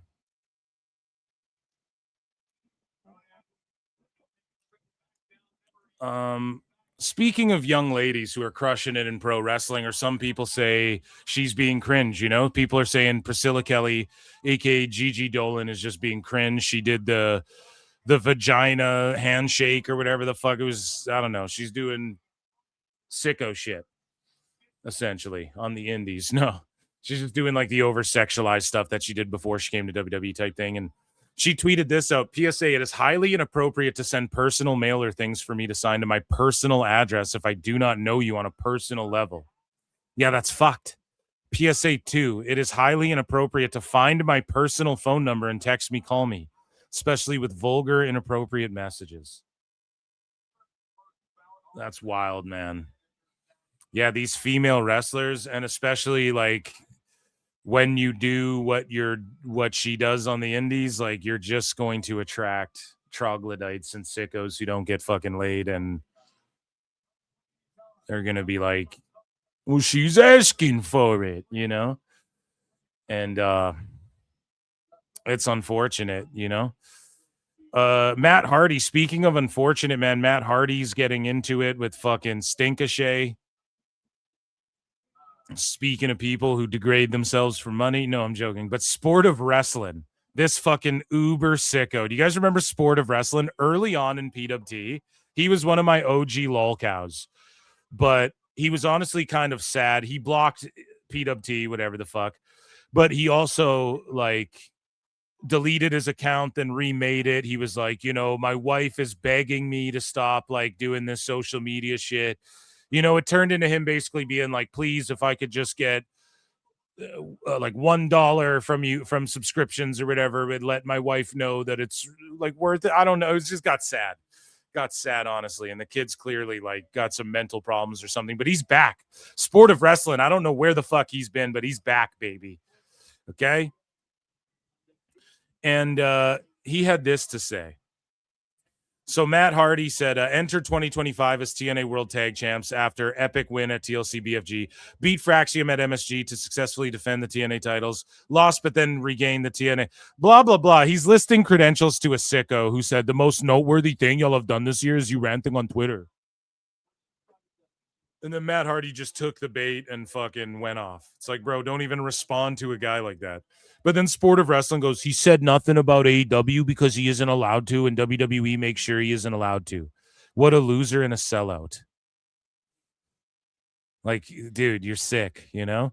And then Matt Hardy goes, are you a moronic mooncalf?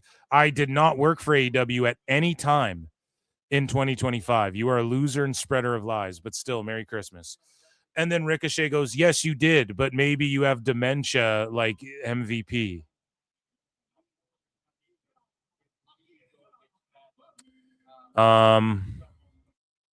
Did he actually work in 25? I don't know why Ricochet is like talking shit to, because this is the thing, right? He talks shit to people, but then he runs into Disco Inferno backstage and he's like, hey man, we're just working, bro. We're just working. He runs into people and then he's like, we're just working, man. I'm just where, you know how it is on Twitter. But it's like, bro, one of these wrestlers, like, you're gonna get Joey Janela, bro. It's just the truth. Like, anyways, so Conrad, the mortgage guy, got into an argument. Okay. And I don't know if I caused this one. Like, I caused a fucking argument. Conrad and these sickos were arguing under, and wackos or PWT people in the PWT universe, whoever you are. You guys were arguing with Conrad under one of my fucking things. It was funny, but it was kind of like, dude, you don't even need to respond. Again, it's like, and I love the PWT universe. It was funny. You guys got an "oh, come on now, Eric" out of him. Someone who doesn't even follow me on Twitter got an "oh, come on now, Eric." Oh, come on now, Eric. You can't make this shit up, right? But I was like, hey, I'm not mixing it up with this. But he got into another argument, and I owned Conrad in this, and he didn't respond. Or maybe he did. I haven't, honestly, dude, I just like have been clicking on my notifications and then like dipping out. I've been not diving too deep. But Conrad was like, you can bring, so this guy says, don't care, bring back kayfabe. Okay, so this all starts, it's a conversation about kayfabe. And so Conrad's like, this is so awesome. Oh, come on, that's not very fair. Starcade 97, he would have a fucking 10, Eric. Oh, come on, we can save on kayfabe. Chat me up about kayfabe being alive and well in 2025. This guy here, Jason Booger, says, don't care, bring kayfabe back, right? Conrad, the mortgage guy, says, you can bring back kayfabe, Eric, in 3 easy steps. Step 1, log off social media. And again, this is like such a dumb fucking, I'm sorry, Conrad. Like, I'm not trying to be mean to this guy. I've been going off on him lately. This is such a dumb thing to say to someone, log off social media. So now I am not allowed to use social media like that. No. That's not a fair thing. Everyone's on social media. If you're a pro wrestling fan, and this is what I quote tweeted Conrad with, and he never responded. I was like, bro, you can't bring, that's not how the algorithm works. If you are a pro wrestling fan, you turn on Twitter, guess what? You're being shown their podcasts and shit. Their clips from WWE podcasts. If you watch Raw, let's say you have Netflix and you just watch Raw on Netflix every week, Unreal is going to be shoved down your throat. A trailer of them pulling back the curtain right there. So it's like, no, Conrad, this is a boomer. Just log off. Yeah, in 2011 on Facebook, you could say that. You know, in 2007 on Twitter, you could say that maybe, but like, that's not, you know, the algorithm feeds you what you like, bro. It's going to feed you John Cena and Rhodes shooting the shit. So don't visit wrestling websites. No, Conrad, every website is what you like. So now there's no, like, yes, there is the no DQ.coms, but it fell off in favor of what? Twitter and Instagram and shit. All the most poppin' websites and all the news sites, you click on them and then it just shows you all the shit you like and want. So it's like, that's just not how the algorithm works. This is just such like a boomer take. Step 3, only watch the television product and PLEs. Okay, so if I just watch Raw on Netflix and then Unreal gets shoved down my throat because of my recommendations, and then I have to click and say, don't recommend me this, and then risk the algorithm getting confused and not recommending me my WWE shit. Have you even thought this out for 1 second? Ta-da, kayfabe is right where you left it, offline. This is such a bad take. And then this guy goes, why not just wrestlers live out their gimmick instead of talking about having dinner with their rivals? Then Conrad goes, are you familiar? Oh, come on. Are you familiar with movies and television programs outside of wrestling? This guy says, listen to Jeff Jarrett's podcast and agree with 100% everything he said. You agreed with the guy who actively is not keeping kayfabe? And then Conrad goes, if you want to keep kayfabe, you don't listen to podcasts, read newsletters, follow or reply to my tweets unless you're just all about some mortgage insights. This is such a spurgy meltdown, bro. Oh my God, Conrad's going lol cow, dude. You can't just melt down like this and be like, oh, you can't do this. You're not allowed to live like every other fucking half-decent human in society who casually consumes podcasts and shit while they're fucking, hey, the algorithm promotes shit to you. Even when you watch when you listen to podcasts on some of these players, you'll local ads and shit. Huh? How does that happen? Like, come on, man. It's service. Everything is servicing you now. No Diddy, right? Everything's servicing you now, whether you like it or not. No Diddy with HGB or GHB or whatever that shit is called. HGH fucking baby oil, laced baby oil. You know what I'm saying? Everything is just feeds you what you want. It's called a feed, bro.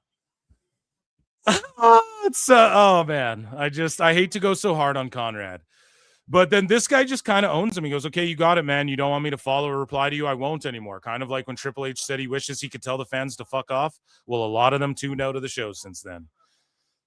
It's just that simple. And it's just like when the AEW sickos play elitist and shit, not trying to make it about AEW, but I'm just giving you a spectrum of how this doesn't work. When the sickos go, oh, we're fuck a casual. Okay, well, fuck you, fuck me, fuck you.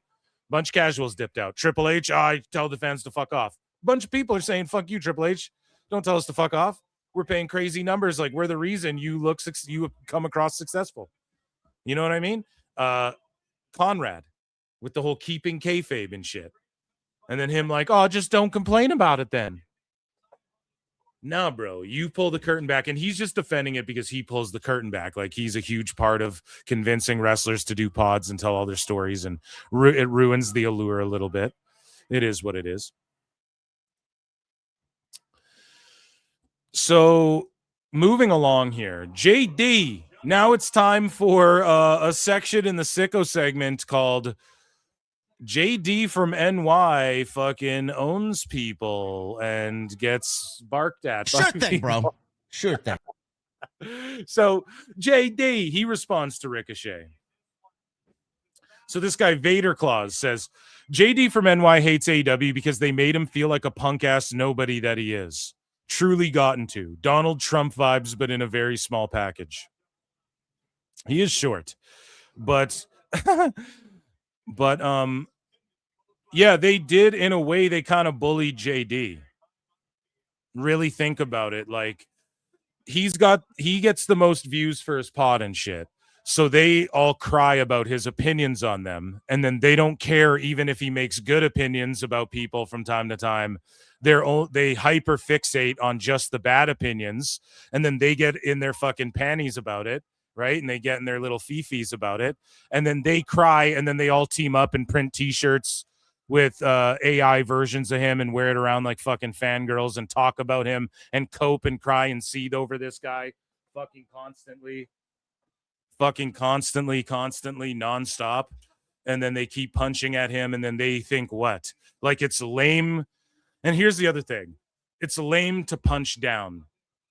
I think with JD and wrestlers, it's even playing field, but the wrestlers have the numbers game, right? And there's a bunch of wrestlers, I'm sure, who fuck with his takes, who behind the scenes would tell him that, but on the forefront won't say that.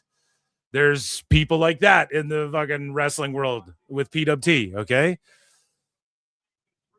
I get big love from people that it's like, it's neither here nor there, and no one needs to be like, oh yeah, I love fucking Phil Mark show. Like, you don't need to say that shit. People don't need to say that shit. And I'm sure there's as many wrestlers who like JD, but they're not going to say it because why? Then they're going to get bullied by Fingershay. Like, if it wasn't for Tony Khan, Fingershay would be like, checking his own prostate right now on OF or something, or on Only Wrestlers, whatever that RVD Katie Forbes thing they had going on. But Kingpin says, light-skinned Kingpin, Ricochet says, and honestly, I'd rather be bald than have that disgusting rat's tail he calls hair coming out the back of that probably stinking ass hat. So again, they're just going off on JD. And then JD pipes in. And he's like, I'm over here now. And he says, AEW had to invent a title so you could feel important. And you still found time to watch my podcast. That's incredible commitment. So true. So fucking true. It's like, if what he says doesn't matter, then why are you all coping about what he says? Why do you give a fuck? If it doesn't matter and he's just a clown, why do you give a fuck?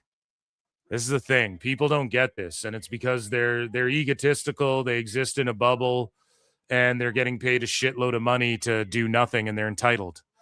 And that creates entitlement. It's always been the case. When you get paid shitloads of money to do fuck all, it creates entitlement in people, okay? And or like not carry your weight. Like Ricochet hasn't drawn what he's being paid back.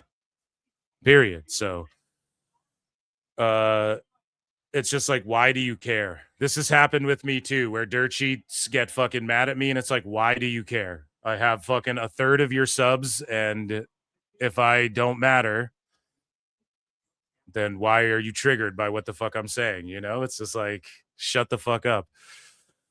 Stop crying. You're all talking shit too. People don't like what you all have to say either.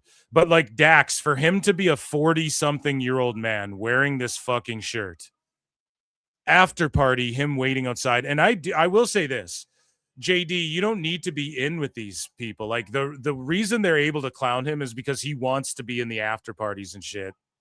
Don't do that. Don't do that. It's just they high school bullied him. A bunch of 40-year-old, 50-year-old, a bunch of fucking guys who weren't used are just marking in a money mark.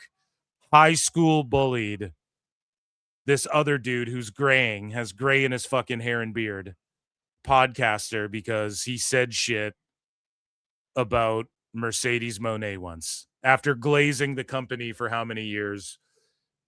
He fucking says like one thing, and then you guys high school bully him. Like we're in the cafeteria again and shit. It's so fucking lame, dude. So JD goes, this entire conversation was about credibility, metrics, and media accountability. Your contribution is a novelty shirt with a cartoon character of me that you had made with money out of your own pocket. It's so true. It's so cringy. I own approximately 0 Dax shirts. Oh, shit. Let me Dax you a question, dude. And this is dating back to your days as a mechanic. Oh, shit. That contrast says more than anything I could add. Yeah, and Dax, like, he's done because he got cooked for fucking trashing Meltzer when it convened him and then glazing him now because he's trapped in a deal with fucking Tony Khan and having to cancel his pod and all that shit. Because now he's just got to lay down and fucking take it, dude. It's super cringy. It's super cringe. The high school bullying shit. It's so fucking lame. So, anyways, JD had a meltdown against Jon Alba here. And JD says, Sports Illustrated Pro Wrestling Year-End Awards for 2025. So what happened here, by the way, is Sports Illustrated dropped some fucking article or their end-of-the-year awards, and AEW won like every single fucking award. And then Tony Khan made a graphic in black and gold. Thank you, SI. We're the best. And then JD got mad about it. And I've given my take, like, these people aren't bought and paid for, but they're bought and paid for in like access and social. Like Tony will respond to their tweets. Tony told Ariel Helwani, yeah, I'm coming back on your show now because you've been saying nice things and shit. That's all it is. So JD from NY goes, Sports Illustrated Pro Wrestling Year-End Awards for 2025. Bought and paid for by Tony Khan. So blatantly a counter by AEW using that platform to peddle their bullshit against WWE and ESPN. How anyone believes the slop they put together for that article is beyond me. It reads like a press release cosplaying as journalism. There's no analysis, no balance, just agenda dressed up as credibility. Now, here's the thing, man. All of these outlets, they attract like hacktivist, shitty. They can't make it in other fields. So, and it's just no offense, but they write about wrestling and shit. Or they cry about like fucking, Disney's slop and shit. You know, it's like, whatever, dude. I mean, it's just everybody does it. You can get AI to do half the fucking job. And SI's gotten AI to do the job that Alba does. So it's like, whatever, dude. But I don't think it's bought and paid for. I just think Tony McMahon is friendly with them. So Jon Alba responded. We covered this before on one of the shows, but we're just covering it again. So Jon Alba responds and goes, 7 voters. And Jon Alba's just a pompous asshole. I've said it a million times. 7 voters. Everyone covers everything. Point system for voting. All write-ins and not given options. It was about as fair of a process as possible. No. Because you get these motherfuckers who want to like cry about the evil Fed and be like, oh, well, creatively AEW is people who can't do it, people who can't cut the mustard, people who can't write the movies, so they fucking talk about, try and break down the artistic. Shut the fuck up. You know what I'm saying? That's who writes for SI. It's just like the Observer. They don't hire WWE. I'm not paid by I'm not a WWE AEW shill, rather. Sorry, I'm bumblefucking around. I'm not an AEW shill. Some of these writers, Dave didn't write this article. Yeah, but they hired you for the Observer. Why? Because they know how you fucking lean, buddy. They know what type of shit you're going to write. So it's the same thing with SI. Like, who's sitting there going, I want to write about wrestling for SI? Like, it's some fucking, you know... It's just someone who like wants to work their way into wrestling, and they see that other podcasters and fucking dirt sheet writers are working their way into AEW, and you can be like Dave Meltzer one day and book the shit, and Tony Khan will call you on the phone if you fucking praise his stuff. It's pretty simple. WWE won't do that. There's no access that way. People have tried. It doesn't work. So anyways, Alba's just coping here. Conspiracy theories are cool until they're not, man. You can't blame people, dude. Tony Khan calls people on the phone. And then Alba responds again. And for the record, I didn't agree with all the winners, but it was a fair process that was evenly weighed. Had no options before writing in nominees rankings, etc. Everyone on staff covers everything. No, but here's the problem. This is where it does matter, because Alba himself talks about in other tweets, the AEW's creative peaks surpassed WWE's. WWE's creative peaks nowhere touched AEW's creative peaks. And it's like, what does that even fucking mean, bro? That's subjective, you fucking idiot. So you can't sit here and say everyone covers everything. Yeah, but we all have subjective bias. So what you need to do is say, we took 8 people, 8 voters. 4 of them are staunch WWE fans. 4 of them are staunch AEW fans, and then maybe get 4 who are like, we trust that they're down the middle. That's the only way you can do that if you want to play creatively, the peaks. Because, like, motherfucker, the best creative shit, Vince Gilligan, the best show's Breaking Bad. That's why it was getting watched the most, and it's the most famous. That Vince Gilligan guy, or whatever the fuck his name is, he made that new show, Pluribus. It's the top fucking show. It's the top show. Like, I don't know what to fucking tell you. Like, is that not the best creative shit? WWE's doing the best creative shit because they're drawing the most fucking money. That's the name of the game. It's entertainment and entertaining the most people. Why are you putting your life on the line doing these fucking moves if it's not to draw people to the, like, you know what I mean? Now we can quantify and measure the creativity. You can do that. You can do it. We can look at the promos, storylines. What character are you trying different shit? WWE just tried some shit where Rhodes went to Drew McIntyre's house and it was like a fucking cinematic. It was cheesy. I don't think it really hit. I think it was kind of cringe, not gonna lie. But they tried it, you know, like, what does a creative peak mean? Like when Moxley did a fishbowl drowning, creatively that peak. Oh, it peaked so hard. Fuck you talking about? They're doing 1,200 people this week after doing 10K in fucking the UK. They come back home and they're doing fucking 1,200 people. Like, what are you talking about? Creative peak. They're fucking doing the lowest ratings they've ever done. Doing the smallest houses they've ever done. TNA's creatively peaked. You could argue higher than AEW in some instances. Why? Because they're comparable. Like, you could measure their fucking pay-per-views closer and shit like that. It's just crazy to me, man. It's nuts. It's fucking nuts that people do this cop-out. They want to do subjective shit, but then go, oh, well, we got fair, unbiased voting. Everyone's just objective about wrestling, but then we're going to vote on this subjective thing.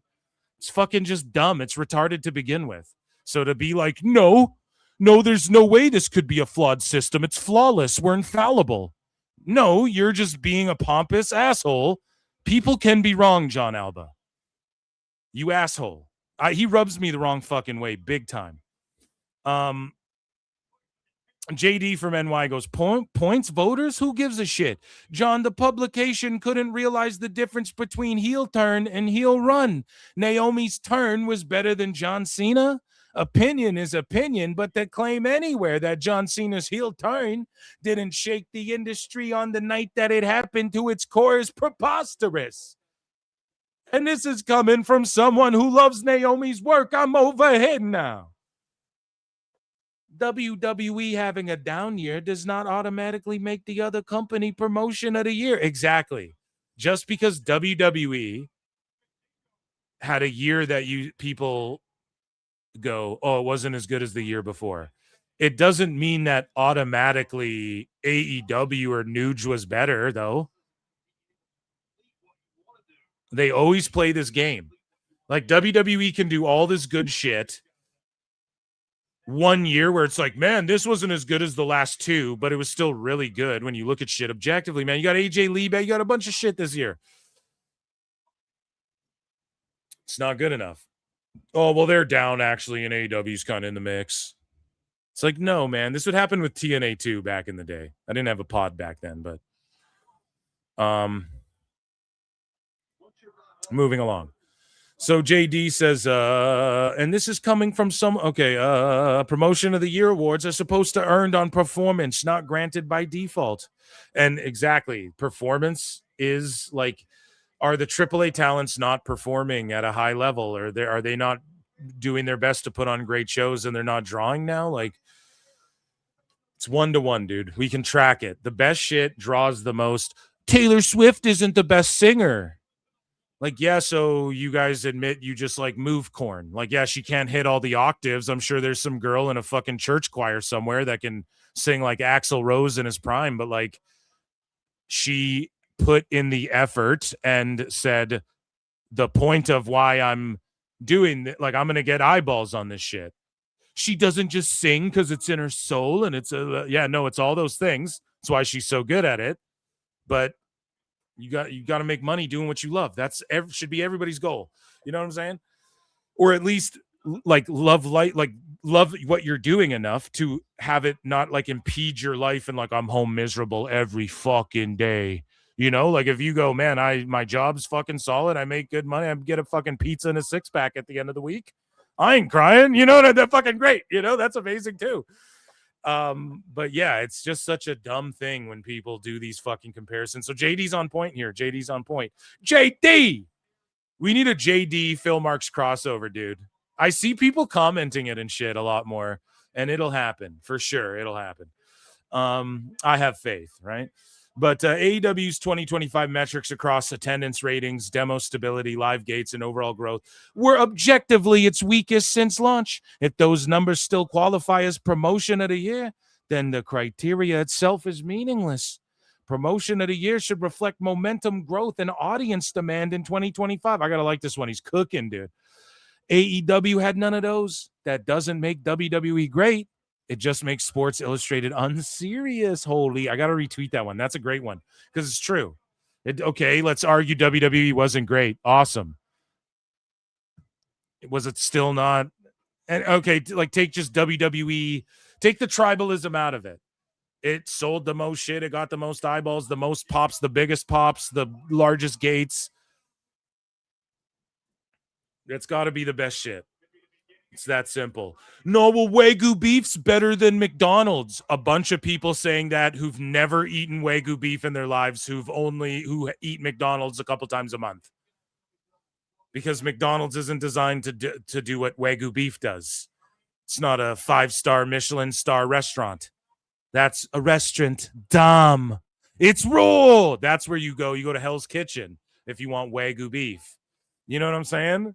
McDonald's is, this food is good, it's affordable, and we can serve a bunch of motherfuckers in like 5 minutes. You get your big bag full of food, hot food, and it's serviceable. It's quality enough to where anybody, including Michelin star chefs, including a guy like Gordon Ramsay, dumb. He's even said it, bro. McDonald's? Who doesn't love McDonald's? Even Michelin star chefs will tell you that shit. That's why you fail at I'm fucking light years ahead of all these stupid dummy arguments that these people try to compare pro wrestling to. No, it's pro wrestling. It's a carnival act. Carnies are carny, bro. Carny, you know what that is?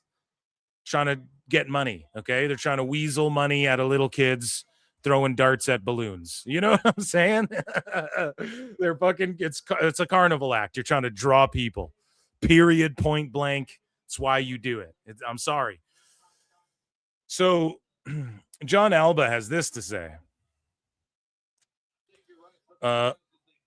I just cannot imagine getting this angry over something so trivial. It's a fun look back at the year. It has no real life consequence on anything. Now it's, I can't believe getting so angry. It's not anger, bro. It's just discourse. We're all talking shit on Twitter. You responded to his last tweet 2 fucking times, John, to defend yourself. You know? Harboring this type of anger is so unhealthy. Again, just now you're a fucking psychologist.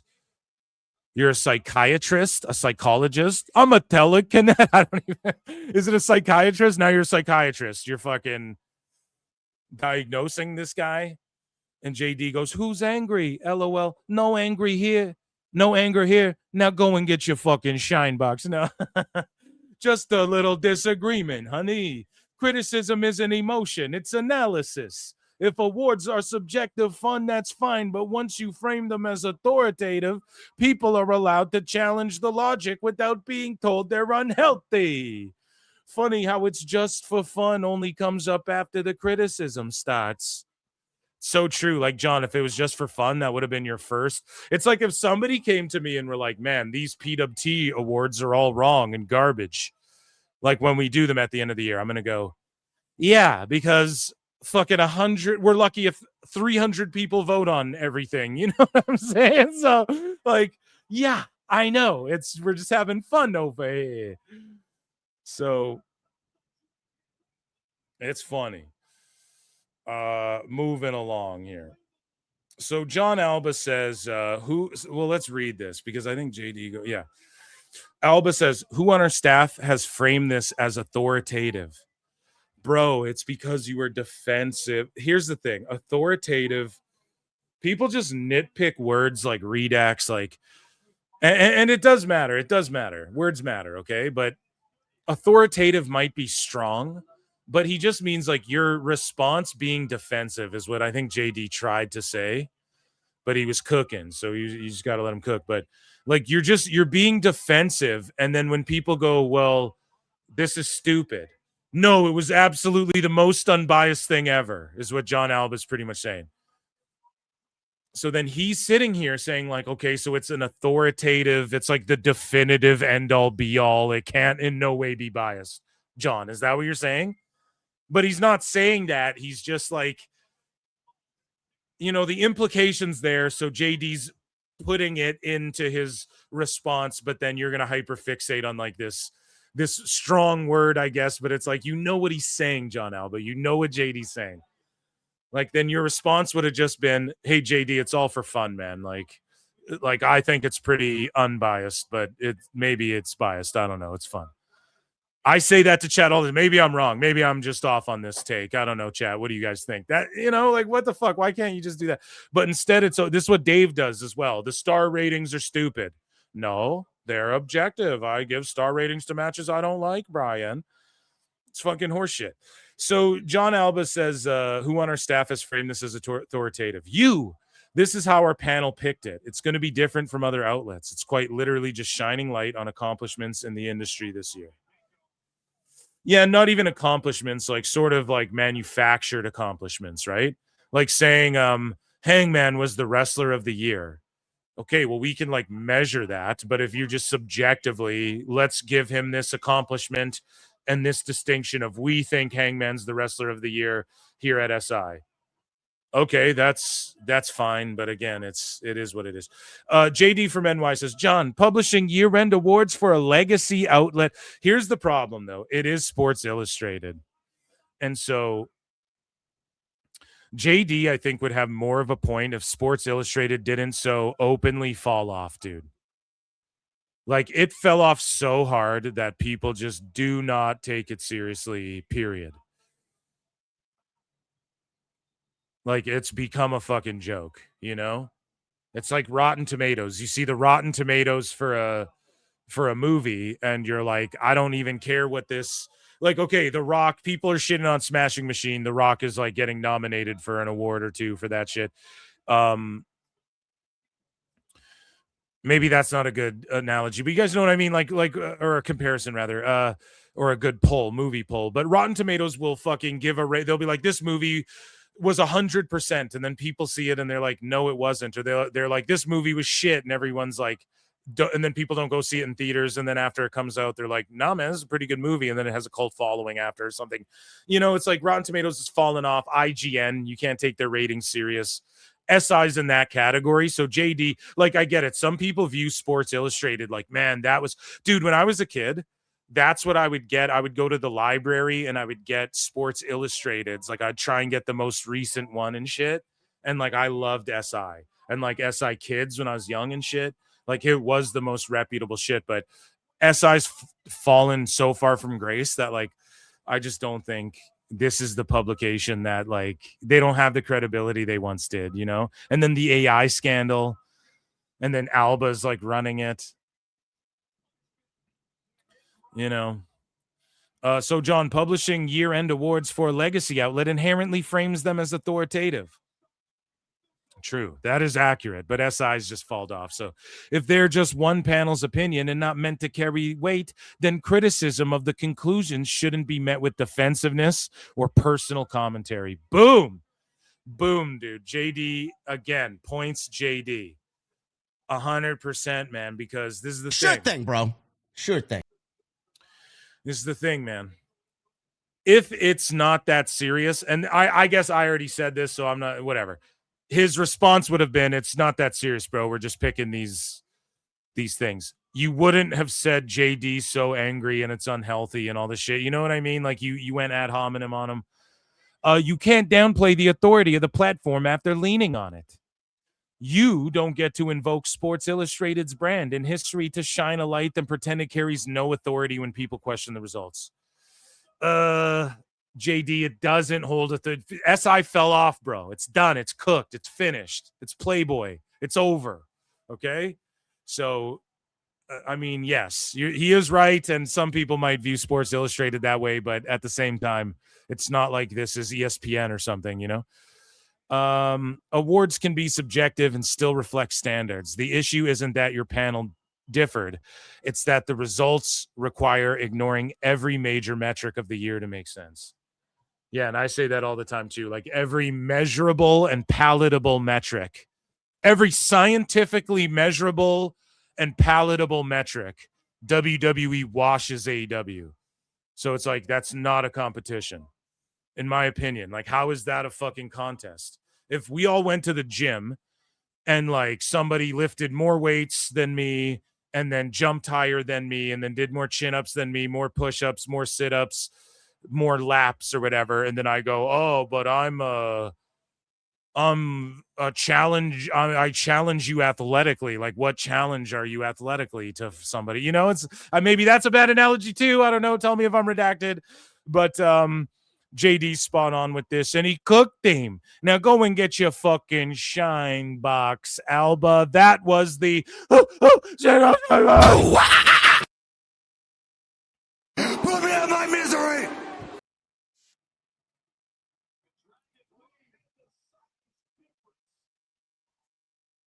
So Omos is out here getting in the main event AAA picture. Is he gonna be Vikingo's like heater? He's going to be Vikingo's like personal monster or what? That's going to rule. That's awesome if that's what's happening.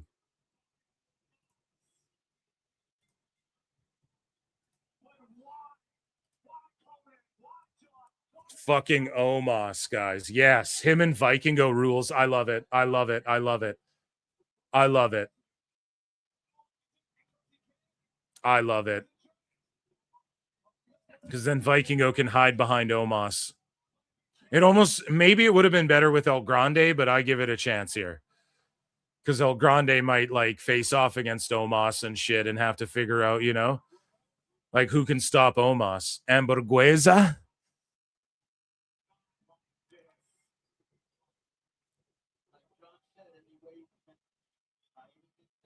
Damn. Okay, guys. What an epic turnout. Round of applause for the PWT universe. I know I don't think this show, maybe it's done, maybe it's not. I can't remember if there's one more match or not. That's it for me here. 3 hours and 20 minutes. Guys, Merry Christmas, all that good shit. You'll hear from me live show, I guess, Christmas Eve day. Christmas Eve during the daytime, I guess. I'll pop on and we'll do the Christmas show. Keep a lookout on all the social medias. You guys can vote on all the different social medias too, okay? And I'm just going most votes for each guy wins. And if the math is too close, I'm the determining factor. I'm also going to nominate everyone. And hey, our votes are bullshit. See how easy that is, Jon Alba? I appreciate you all for being here. What a spectacular show. Thanks for all the gifted memberships and super chats. You guys fucking rule. Merry Christmas to all. You guys will hear from me right on Christmas.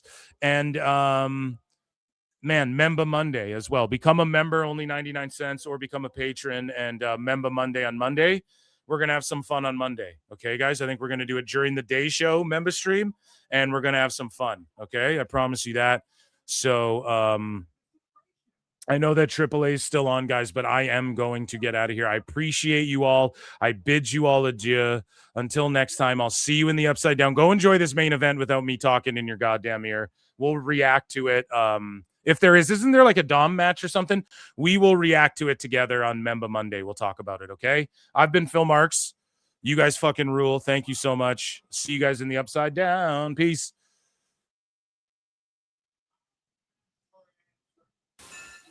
It is a fast-acting viral strain that infects the host immediately, and upon getting sick, the infected will become racked with coughs, sweat profusely, and start to get the shivers and chills. There he is, the legend. The man, the myth, the legend. Yeah. You can't literally run a promotion just for the AEW, what do they call them, sickos? Thank you very much, TikTok and AEW. See you tonight. Tony Khan started telling people there's no such thing as long-term booking anymore. It's week to week. The best guys, Tony Khan. We just secured the bag.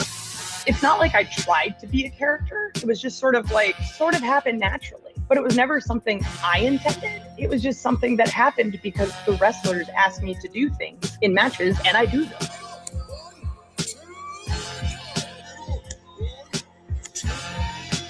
If you run a promotion just for the sickos, you're going to do 400,000 viewers eventually.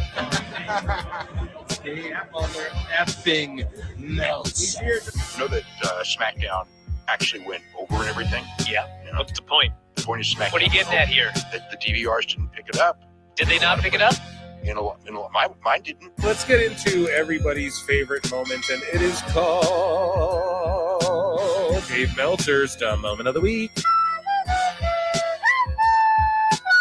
What would you like to listen to in your ears? I'd like to hear the flute. Well, if you'd like to flaunt your flute, then we can find you a flautist.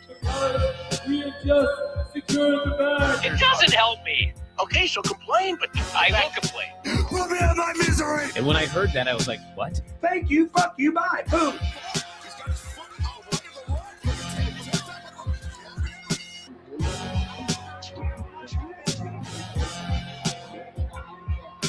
You gotta run a promotion for everybody. The sickos can be the ones that buy tickets first and spend the most money on the merchandise. Because we just secured the bag.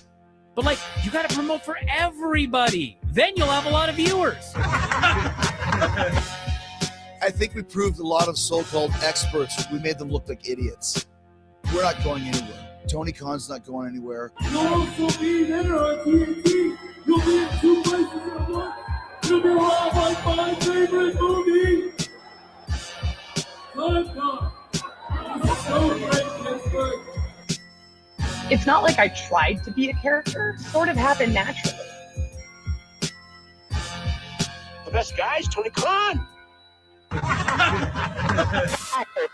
Keep themselves safe.